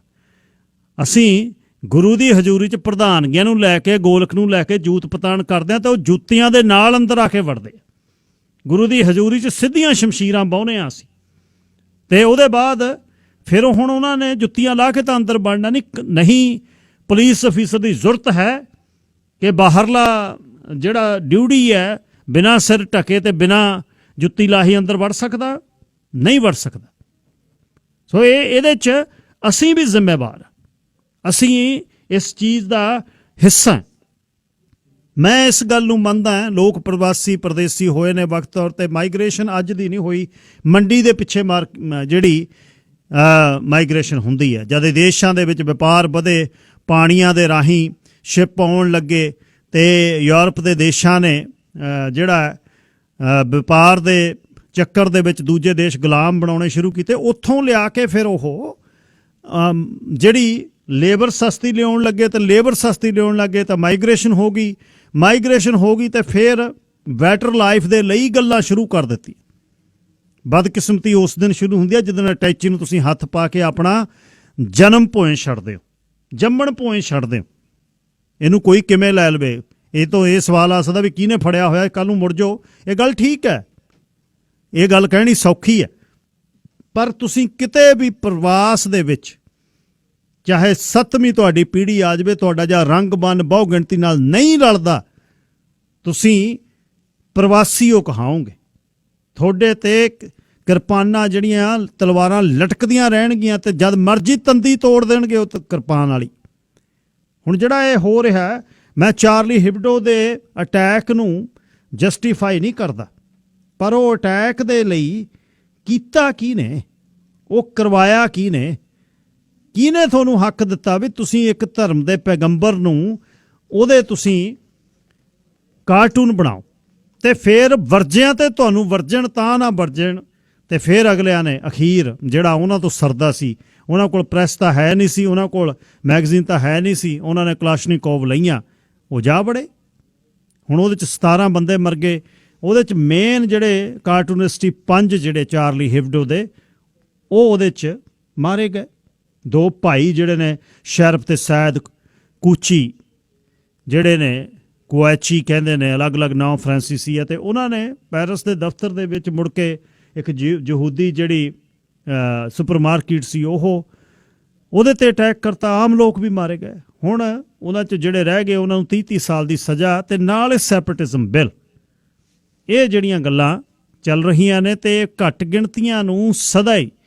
ਇੱਕ ਮੈਂ ਹੋਰ ਵੀ ਕਹਿਣਾ ਹੁੰਦਾ, ਰਾਜਨੀਤਿਕ ਪਿੰਡਿਆਂ ਦੇ ਵਿੱਚ ਨਾ ਜਦ ਇੱਕ ਕਮਿਊਨਿਟੀ 'ਚੋਂ ਗਏ ਹੋਏ ਬੰਦੇ ਰਾਜਨੀਤਿਕ ਲੀਡਰਾਂ ਦੇ ਸਾਹਮਣੇ ਉਸ ਪਾਰਟੀ ਦੇ, ਉਸ ਗਵਰਨਮੈਂਟ ਦੇ ਤੇ ਇੱਕ ਦੂਜੇ ਦੀ ਛਿੱਲ ਲਾਉਂਦੇ ਆ ਨਾ, ਉਹਦਾ ਸੁਨੇਹਾ ਇਹ ਜਾਂਦਾ ਵੀ ਤੁਹਾਨੂੰ ਵੀ ਉਹ ਵਿਸ਼ਵਾਸ ਪਾਤਰਾਂ ਦੇ ਵਿੱਚ ਕਦੇ ਨਹੀਂ ਗਿਣਨਗੇ। ਇੱਕ ਦੂਜੇ ਦੀ ਜਦ ਠਿੱਬੀਆਂ ਲਾਉਂਦੇ ਆ, ਇੱਕ ਦੂਜੇ ਨੂੰ ਥੱਲੇ ਸਿੱਟਦੇ ਆ। 4 ਬੰਦਿਆਂ ਨਾਲ ਮੀਟਿੰਗ ਕੀਤੀ, 2 ਚੱਲ ਗਏ, ਦੂਜੇ 2 ਬਾਰੇ ਕਹਿਣਾ ਇਹਨਾਂ ਨੂੰ ਨਾ ਪੁੱਛਿਓ ਇਹ ਕੌਣ ਨੇ, ਦੇ ਆਰ ਨਥਿੰਗ। ਇਹਦਾ ਮਤਲਬ ਤੁਹਾਡਾ ਸੁਨੇਹਾ ਉਹਨਾਂ ਨੂੰ ਇਹ ਆ, ਉਹ ਕਹਿੰਦੇ ਤੁਸੀਂ ਵੀ ਕੁਛ ਨਹੀਂ ਹੈ ਸਾਡੇ ਲਈ, ਜੇ ਤੁਸੀਂ ਕਮਿਊਨਿਟੀ ਲਈ ਕੁਛ ਨਹੀਂ ਹੈ। ਤੁਸੀਂ ਹੁਣੇ ਜੱਫੀਆਂ ਪਾਉਂਦੇ ਸੀ, ਹੁਣੇ ਤੁਸੀਂ ਕਹਿੰਦੇ ਸੀ ਅਸੀਂ ਭਾਈ ਹਾਂ, ਅਸੀਂ ਬ੍ਰਦਰ ਹਾਂ, ਉਹਨਾਂ ਦੀ ਪਿੱਠ ਹੋਈ ਨਹੀਂ ਤੇ ਤੁਸੀਂ ਸ਼ਮਕਾਂ ਲਾਗੇ ਮਾਰ। ਖਾਸ ਤੌਰ 'ਤੇ ਰਾਜਨੀਤੀ ਦੇ ਵਿੱਚ ਭਾਈਚਾਰੇ ਨੂੰ, ਭਾਈਚਾਰੇ ਦੀਆਂ ਜੜ੍ਹਾਂ ਨਹੀਂ ਵੱਢਣੀਆਂ ਚਾਹੀਦੀਆਂ, ਜਿਹੜਾ ਕਿ ਅਕਸਰ ਦਿਖਦਾ। ਆ ਹੁਣੇ ਸਰਕਾਰ ਬਣੀ ਹੈ, ਇਹਦੇ 'ਚ ਵੀ ਝਲਕ ਪਈ ਹੈ। ਇਹ ਮੈਂ ਗੱਲਬਾਤ ਤੁਹਾਡੇ ਨਾਲ ਕਰ ਰਿਹਾ ਸੀ ਵੀ ਕਿਸ ਤਰ੍ਹਾਂ ਸਾਨੂੰ ਇਸ ਬਾਹਰ ਪ੍ਰਦੇਸ਼ਾਂ ਦੇ ਵਿੱਚ ਜਿਉਣਾ ਚਾਹੀਦਾ। ਪੁਸ਼ਪਿੰਦਰ ਸਿੰਘ ਉਹਨਾਂ ਦੀਆਂ ਗੱਲਾਂ ਬਿਲਕੁਲ ਠੀਕ ਸਨ ਅਤੇ ਖਿਆਲ ਰੱਖਣ ਦੀ ਲੋੜ ਹੈ। ਬਿਲਕੁਲ ਧਰਮਾਂ ਦਾ ਆਪਸ ਵਿੱਚ ਬਖੇੜਾ ਹੋਊ, ਪਰ ਜਦ ਹਾਥੀ ਲੜਦੇ ਆ ਜਾਂ ਹਾਥੀ ਨੱਚਦੇ ਆ, ਘਾਹ ਮਿੱਧਿਆ ਜਾਂਦਾ, ਖਿਆਲ ਰੱਖਿਓ। ਇਹ ਸੀ ਅੱਜ ਦਾ ਪ੍ਰੋਗਰਾਮ ਹਰਜੀਤ ਸਿੰਘ ਗਿੱਲ ਸ਼ੋਅ ਤੁਹਾਡੇ ਲਈ। ਕੱਲ੍ਹ ਨੂੰ 9 ਵਜੇ ਫੇਰ ਮੁੜਦਾ। ਆਪਣਾ ਖਿਆਲ ਰੱਖਿਓ।